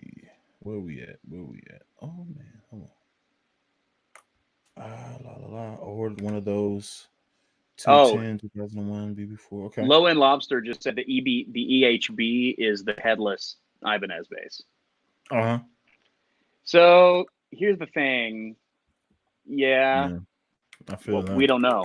Yeah, I mean, I know that beaches are open. Here's what I do know, and this is totally off topic. I know from a family member that restaurants are back open in Middle Tennessee, and I know that beaches here on the Gulf Coast of Florida open up on Monday. But listen, these people didn't care about this beach being closed. I was watching the news. They didn't care. Like, I'm surprised New Orleans has the highest epicenter rate. It should be Miami. Everybody's dancing on each other and drinking. Sounds like a great time, just not now. You know what I'm saying? That's my cue to say, what number beach am I going to go to? Number 17? I don't know. But I'm going on Monday when they open back up. Or we go on. Ah, man. Now, there's a question. There is a question, Alan Brown, Aka Bully the Kid. Yeah, man. Let's hear it. All right. MJC is gonna be my number one because I love how I feel. Like, I'm not just specific models, but the specific model. Oh shoot, this one. I just put this on the set. So this is. Sorry, I keep having to put pillows on my chair. Yeah, listen. That's why I keep on standing and moving. Heck, my hind end is kind of hurting. Yeah, we out here. 5-string nickel plated, 45 through 125. NPS. This is my go-to. That's my jam right there. So I like how that sounds. They sound great. So that's one of them. My second one is going to be Elixir Nano Web. Like, they last forever. They sound good. They're just expensive. And my third one is going to be Black Beauties. Classic. The strings look cool, man. You can put them on anything and it makes it better. So that's what I'll say. That's MJC, Elixir Nano Web, Black Beauties. Here's what I would say about the Black Beauties. I have had them on a couple different bases, actually 3 different bases.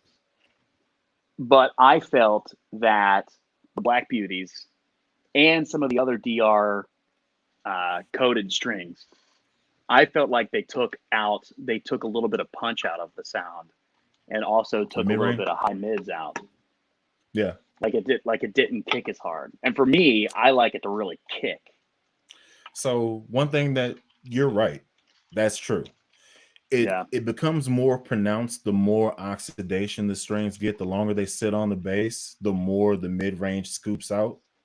So when you first pull them out the pack and you put them on the bass, mid-range is there. It's there until about 2 weeks down the road, and you start to notice it a little bit. Then you get down to like 3 months or 2 months, and you're like, it sounds like just bass and treble, and that's it, even if I raise my mid-range. So you are right, and I've heard that that's actually true. Here's what I'm going with. Go ahead. Number one is going to be MJC. Okay. And I can't decide between whether I like stainless steel or nickel-plated steel better. They're both great. Nickel-plated steel is more friendly to your hands, not quite as bright, so probably the nickel-plated steel. Number two, I'm going to go with whatever other MJC, which is going to be the MJC stainless steel. Okay. So number 1 and 2 three, MJC. Number three, I'm going to go with some flats. And honestly, Roto Sound? For me, probably Roto Sound. It's a tie between Roto Sound and D'Addario Chromes, but I haven't tried Labellas yet, so I'm going to try Labellas. But and number four for me would be the DR Neons, just because they feel so good. They scoop the mids, like you were saying, but they feel cool. And then you got the look. The look is always there, dude. And they look sweet. They look freaking sweet, man. Yeah, they do. They do. Yeah, bro. Now here's a question for you. Do you like, because I had to bring out the girl. Oh. Yeah, man. Oh, that's your P7, man. What a bass. Yeah. It's a great bass, man. Yeah, you got, what are those, neon reds? Or? Yeah. Now, here's the question for you. Dragon skin or neons? Well, that is a toss-up, and I still have some dragon skins on this jazz bass that I'm going to be getting off of it pretty soon. But dragon skins or neons?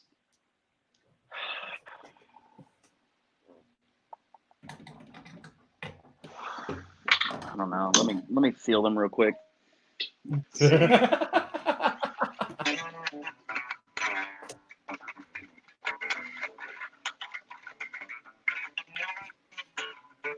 So here's what I'd say. It's hard to answer that question because in terms of feel, I like the feeling of the neons a billion times better. But I like the sound of the dragon skins better because they don't get that weird no mid sound to them for a while till you wear them. Okay. What about you? I'd say dragon skins because I have both, and I did an Apple like a play by play, so I have Shamu here with the white neons on, and I got Chantel over here with the red dragon skins, and I was like, it could just be the bass too. Who knows? It could be the bass as well. And I'm like, I just like how it feels, man. And then it could just be because it's a Sire, and I'm down with Sire. So I may be jaded. Yeah. So let's see. I love Sire. Man, Sire stuff is cool. I haven't ever owned one, but the ones that I've checked out I couldn't find anything wrong with them. MJC nickels and stainless steels. A fellow MJC artist. Man, MJC's getting lots of love tonight. I mean, they dope. They should. Everybody go to their website and order some and tell them you need it. We sent you. Yeah. Specifically us. Yeah, man. Have you tried the GK MB500? I have not. What do you think? I have. So, if we're talking about the same thing, I think there's the combo. I think it's the combo. If we're just talking about the head, then I haven't. I used to have a 12 that I had to send back because I couldn't use it in the church. Like it was too small to handle the church. Oh, wow. It was like a 12 and it was like 200 watts. But I was getting drowned out by the organ who had 2 Leslies. Why do you need 2 Leslies? He was just getting it. Like he was getting it. And it was like one of those old school traditional church where it's just I was like, God, why? Why? So I had to send it back and actually get me something for real. So I built my bass cabinet, the 410s, gutted what was there. It was like a carving 410. And then I added in some tens that I got from a friend or whatever that he wasn't using. Put in a custom tweeter, drilled it in. I was like, okay, I got you right now. Brought that bad boy up there with the Bagheera Veyron MOSFET. And that's all it Nice. gives no coloring. There's no tonal shaping. All it is power. That's all it is. So I just wheeled that bad boy right on next to that Leslie and then sat on top of the amp. Just sat on top of the bass rig. Feel every piece of what I'm about to do. Feel every single piece. Oh man. That's legit. I was very pleased with myself. Yeah, man. Let's see. Played the Ibanez 1305 and the Mark Bass 212 a year and a half ago. Okay. When I started, I think the Mark bass Bass stuff is cool. Yeah, they're mad expensive.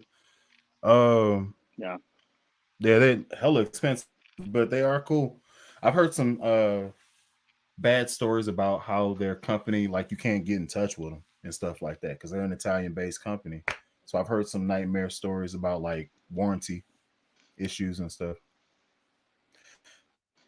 I'm sorry you going through this, man.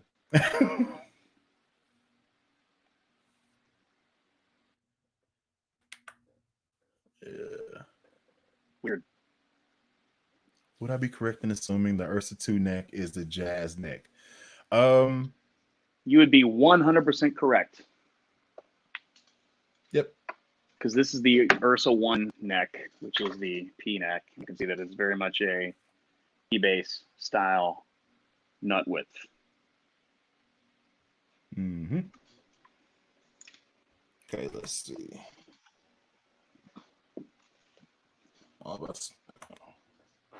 I'm all about stainless. It's a metal head. It's a stainless steel. Raw.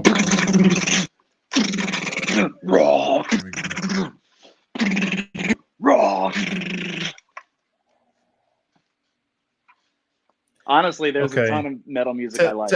No, we didn't say this live. Tell them the story behind that foolishness. Oh, he disappeared. So the story behind this foolishness is he has this dream of being a Christian, being in a Christian metal band playing bass. So basically, that's what he would be doing the whole doggone time. He's like, Jesus. I was like, why? And he just kept on doing it. I don't get it. I don't.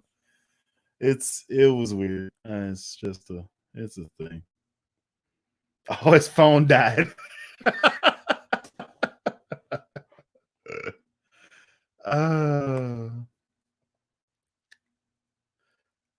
Rumbling all frozen, striking the pose like it's vote.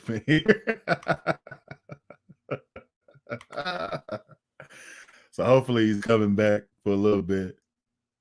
And let's see. You take this time to hit up some other people, see what y'all talking about. I didn't say anything about this one because I just now seen it. I do not know anything about the Fender Ultra series. I haven't had the opportunity to play them yet. So I really don't have an opinion on it. I haven't put my hands on it yet. So I have a Rumble 300 thing. It's far better than what it costs. Cool. That's actually one of the presets in my Fender stage. And it's pretty dope. Yeah, man. Who else we got talking about stuff? Let's see. Fleece 3 loves the envelope filter. That was actually one of my favorite things, man. Somebody decided they needed it more than me, so I don't have it anymore. But you know, so that's that. So let's see. Need a stand-in? I mean, I wouldn't care. Let's see about doing that. Why not? So, where are you at low end. I cannot find you. Where are you at? Say low end. Message me on Facebook so that I can pull you in here, and we'll pull you in here.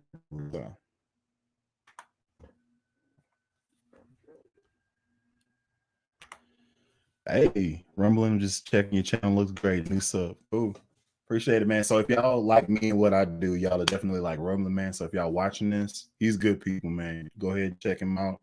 He does really good videos. Mine are just shotgun. Let's go. His are edited and thought out and concise and stuff like that. So yeah, check him out. So here we go. Do that. And then hopefully I could bring in my man Lobster.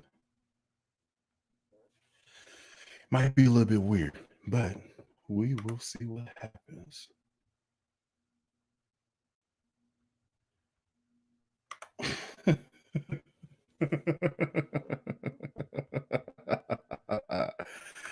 Yeah, man. Welcome to the stream, bro. What's going on?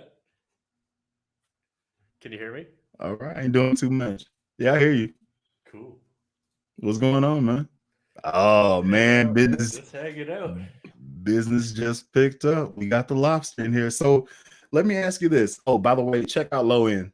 Look at his base collection behind us. Very small view of all the stuff he has going on. Yeah, he's out here with the base collecting. He's more serious than I am. So yeah, he's a lot more serious. So let's go ahead and do this. I don't want to do that. I don't want to be like that.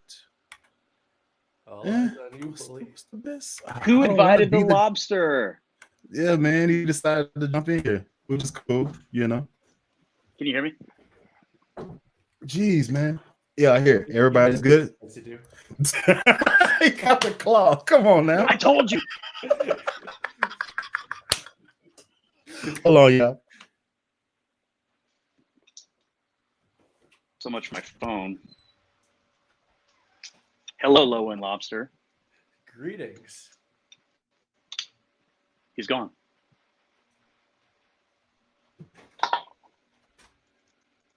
All right. Let's get on in here and do this thing. Yes, indeed. So, oh, snap. Where you go? There you go. Let's get it. We good now? Hello, Lowendlobster. Hello. How's it going? Wink, wink. Oh, man.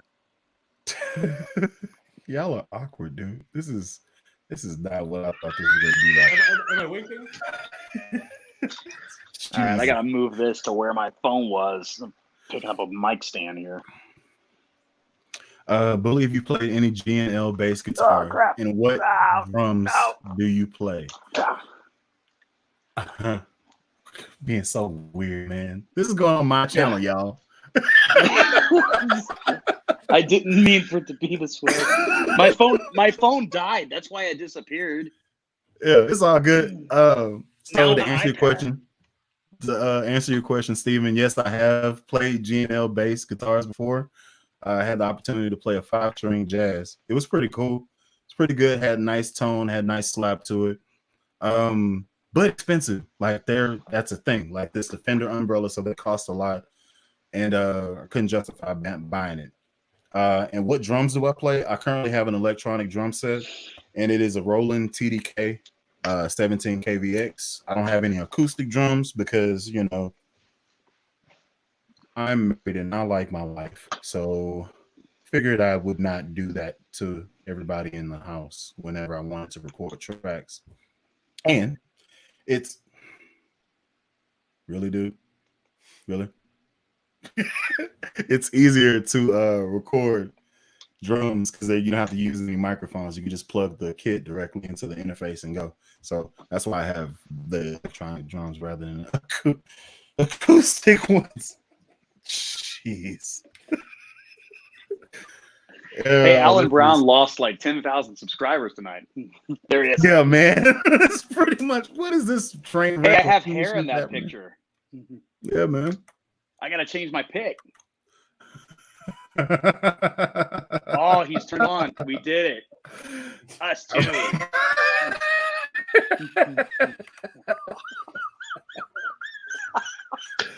Yeah, so- Oh man, this is not what I expected this to be. Hey, This is Low End, definitely is it afternoon in Massachusetts, man? You're like sitting in there in the daylight. Let me turn off the lights for you. I don't try to set the mood, bro. What is this? Y'all, I'm a character, but y'all are hilariously wild. It's like we're kids here dealing with internet for the first time. This is My new ring light is ridiculous. in the mail on the way from China. Until then, I have these flashlight things from the Home Shopping Network store in St. Petersburg, Florida. Okay. All right. Yeah. Let me put this one here, shine it on my face. It's just not flattering. This one, I don't know what's I'll going just on. hold. it's No, even it's better. like an Alfred Put it here. Hitchcock They're magnetic, situation so I can going on tap here. it with What's my You got happening? a very serial killer-esque There thing going on. It's freaking murder she Stare wrote. dead-faced into the camera, just Yeah. Chill out, Jeffrey. What the hell's going on here? I mean, it's Rumblinman. Yeah, okay. This one died. Oh, Man, man. not here, only Zoom. Anyway, so let me ask you a question, Lowen. What's up? What actually made you start doing the YouTube thing? Because that question was Ooh. asked to us. Max Proud inspired him. I was I just came up with it one day, honestly. I was kind of bored, and I was actually on a business trip in January, and I discovered Davey 504 on the way back. And I'd been playing bass for maybe about 17 years, since like early high school. And I never really thought of it as anything more than, you know, just playing with friends and stuff. And I see Davey 504 getting really popular, and I was a big fan of all the tech tubers who are showing off all this like crazy like computer stuff, and they're doing all this great B-roll with you know, nice cameras and stuff. And I'm like, you know, shit, really, no one does that for bass. So can I say? Can you say shit? Is that loud? It don't matter. Okay. So like, Listen, just that you telling your story. Go for it. yeah. So nobody does that. Nobody does that for bass. Nobody's really like getting up close and personal, and not a lot of opinions out there. I've noticed in the music review scene as well. Like people are like, "Here's this guitar," and like, "Okay, well, what do you think about it?" I can hear it, but there's more to it than just sound. You know, there's the feel. There's like, how does it play? How does it sit in the mix? Things like that. You know. Okay. So that's your lane. Okay. So are you a bass collector, or you just happen to just buy basses that happen upon you? I am now a collector. Yes. Okay. So what is your most prized bass right now? Ooh, that's a good question. I can't give one, but I can give a top three. Okay, go for it. That would be this one. This one, the Ibanez Afirma AFR 105. That's the original from the 90s. Let me grab it. This thing He froze. It's pretty sweet. I froze? You're good. Go for it.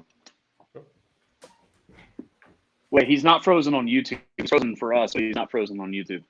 Okay. Yeah, he goes, I Side note. froze. Side note, like that orange bass cab you got. What? This thing. Okay. So explain. So What am I looking at? this is an Ibanez Afirma AFR 105 from the early 90s. Okay. Ibanez teamed up with this, like, I believe a Swiss luthier, Rolf Spuler. He designed these, and these are made by Fujigen in Japan. All hand built. They feature a soap bar, humbucker, and a piezo pickup in the bridge. And these are, you know, early piezos. And very ergonomic, very comfortable to hold.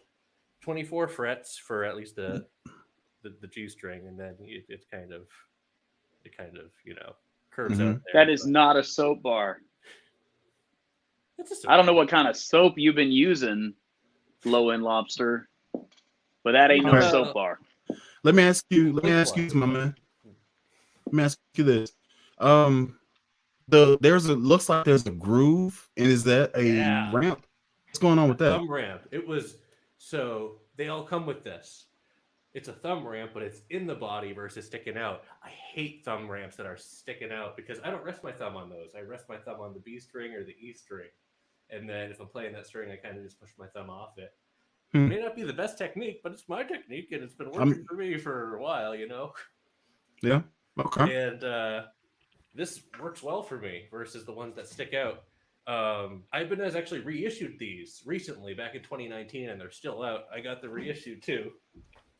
Let me grab that.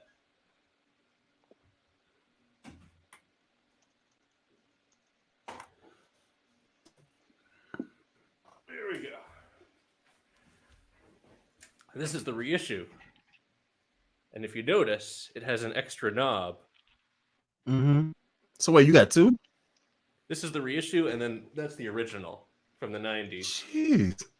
Okay. You really like it. Of those. Yeah. Okay. Those you can't find. Okay. When one comes up, you grab it. All right.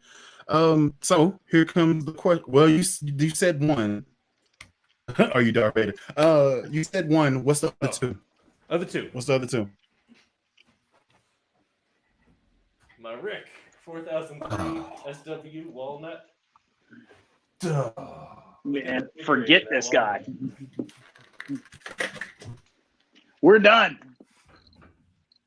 And then last one.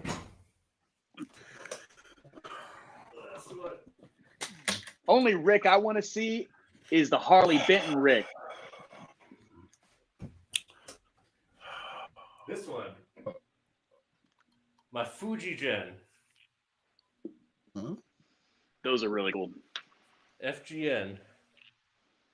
So these guys, you may not think you've heard of them, but you have. These guys are the people who made Fender Japan for a while. They made they still make the Ibanez Prestige series. All the Japanese Ibanezes are made by Fuji Gen. Okay. They are the finest Japanese handcrafted instruments. And they have their own brand, FGN. Everything is handcrafted by the masters. And their own brand. These things are cheaper than a Mexican Fender. That's the question I want to know. What is this Fuji Gen? Hold on, let me. They're out of Japan. They show up on Reverb every now and then. I don't know what's up with the store. It's out of Japan, Kurosawa, but that's where I have two coming from Japan that are sitting in the port right now. I'm waiting for the whole Rona thing to allow it out of the country, but this is my first one. This thing is Matte Blueburst. This thing was with shipping from Japan and sales tax from Massachusetts under $1,000, and Mexicans are over $1,000 right now in some categories, like that Mike Dirk P bass. What's up with that? That bass sucks. $1,126 for a P bass with like some of the finish scuffed off. Oh, it's like his arm. The Squier one is trash. Yeah. Someone asked me to take a look at one, and I'm like, okay, because I remember him from back in the day. Yeah, the Fender Mike Dirk P bass. It was like $500 or $600. $1,100. No. Hard pass for me. Ooh, I like it. But Fuji Gen also makes a double P, really nice. It's called the Mighty Power or something like that. Yeah, I'm looking at the Mighty Jazz right now. Yeah. They got a blue one, and I'm like, oh yeah, sign me up, boy. Let me just. My reactions are off. It's just because I'm having technical issues. So this is what it's looking like. Oh yeah. 100% handmade, dude.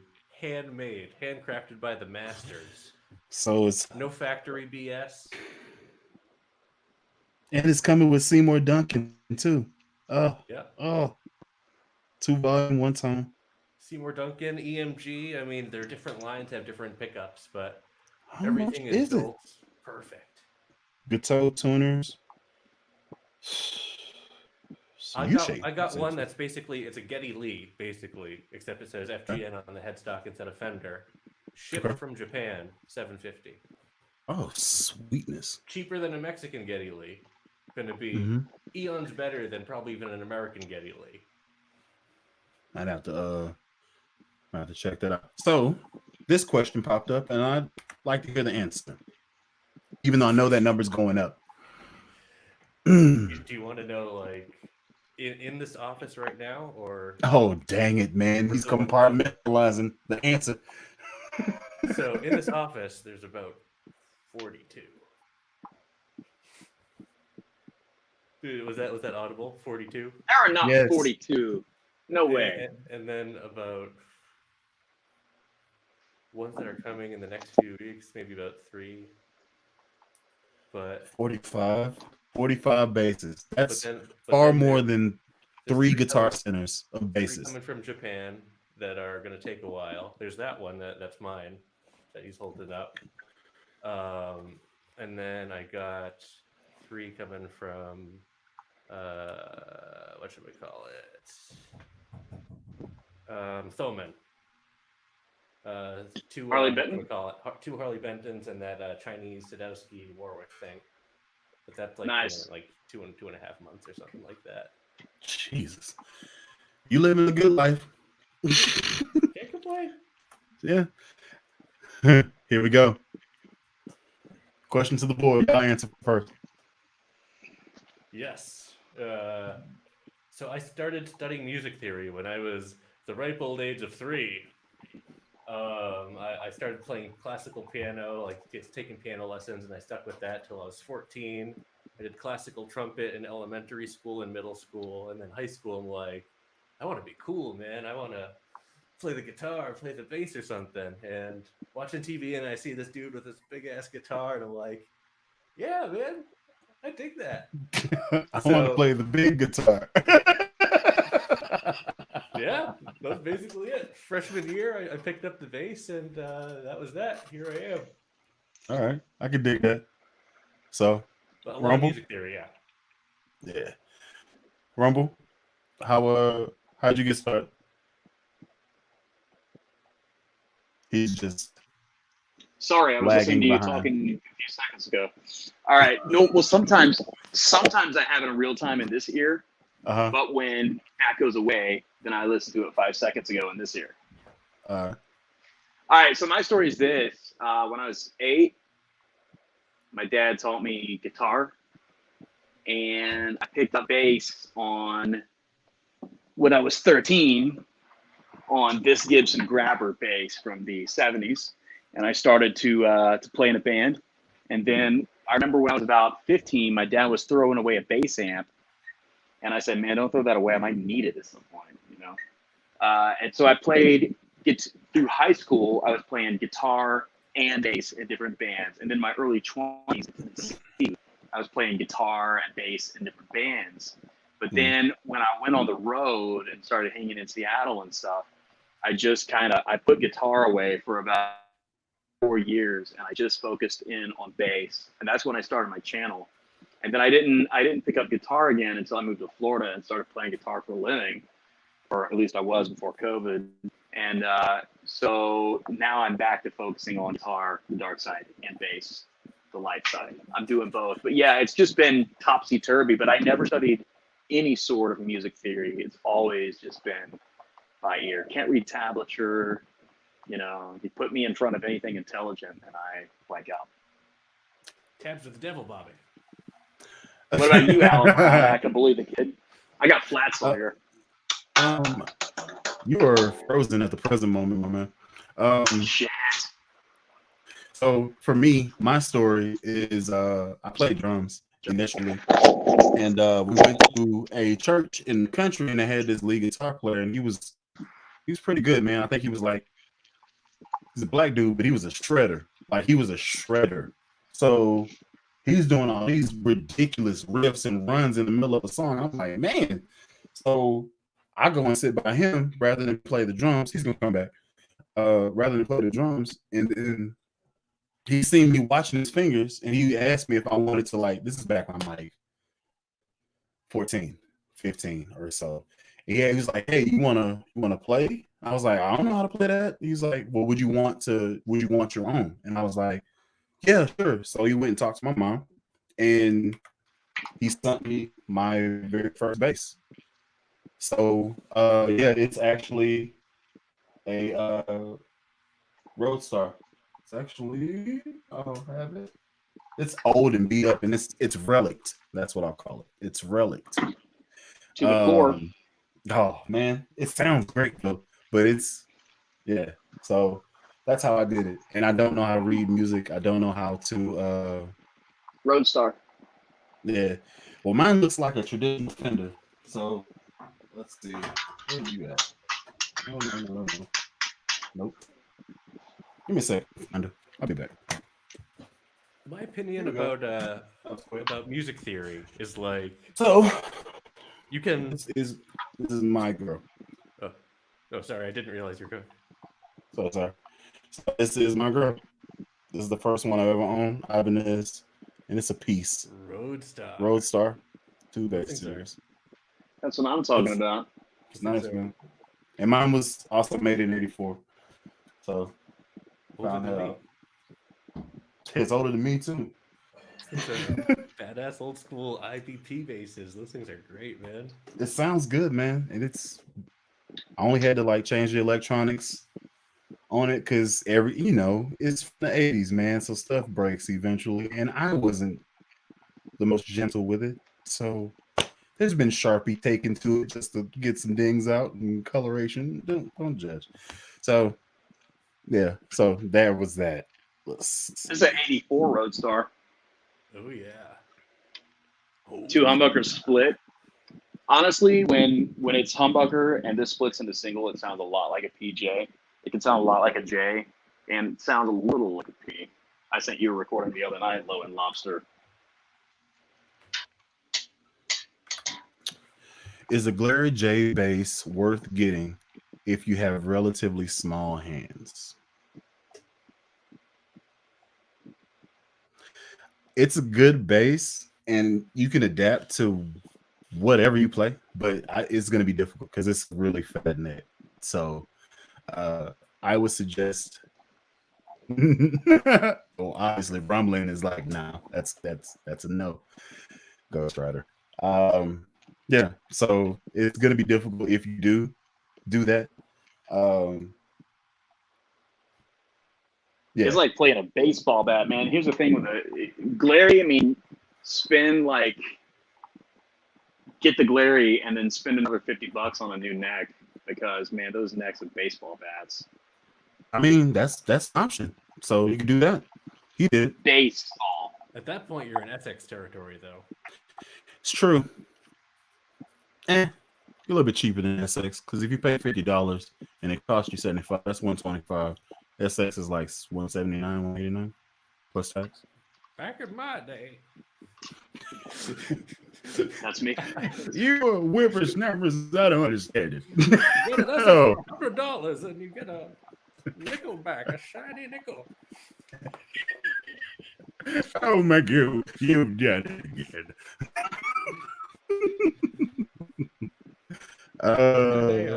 Japanese Geddy Lee was $729 at Guitar Center. And gas was $20. Yeah, I remember when Fender Mexicans were only like $500. Oh man. I think we lost Alan. No. I'm still here. Oh, there's Alan. Do you guys keep like losing? Every once in a while, everybody will like drop out.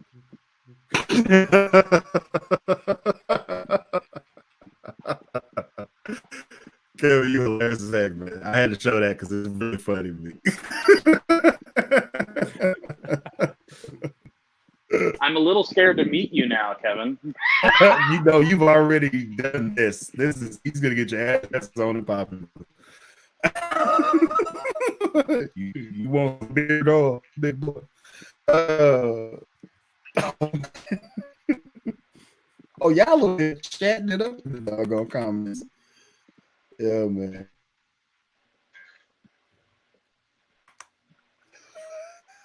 I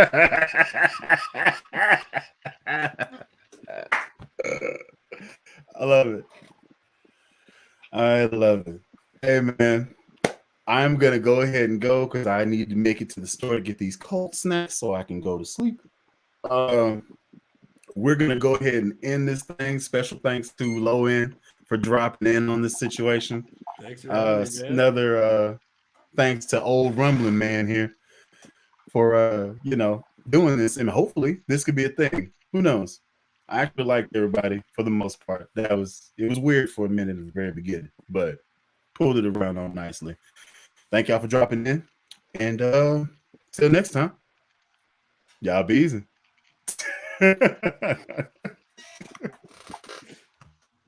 See ya.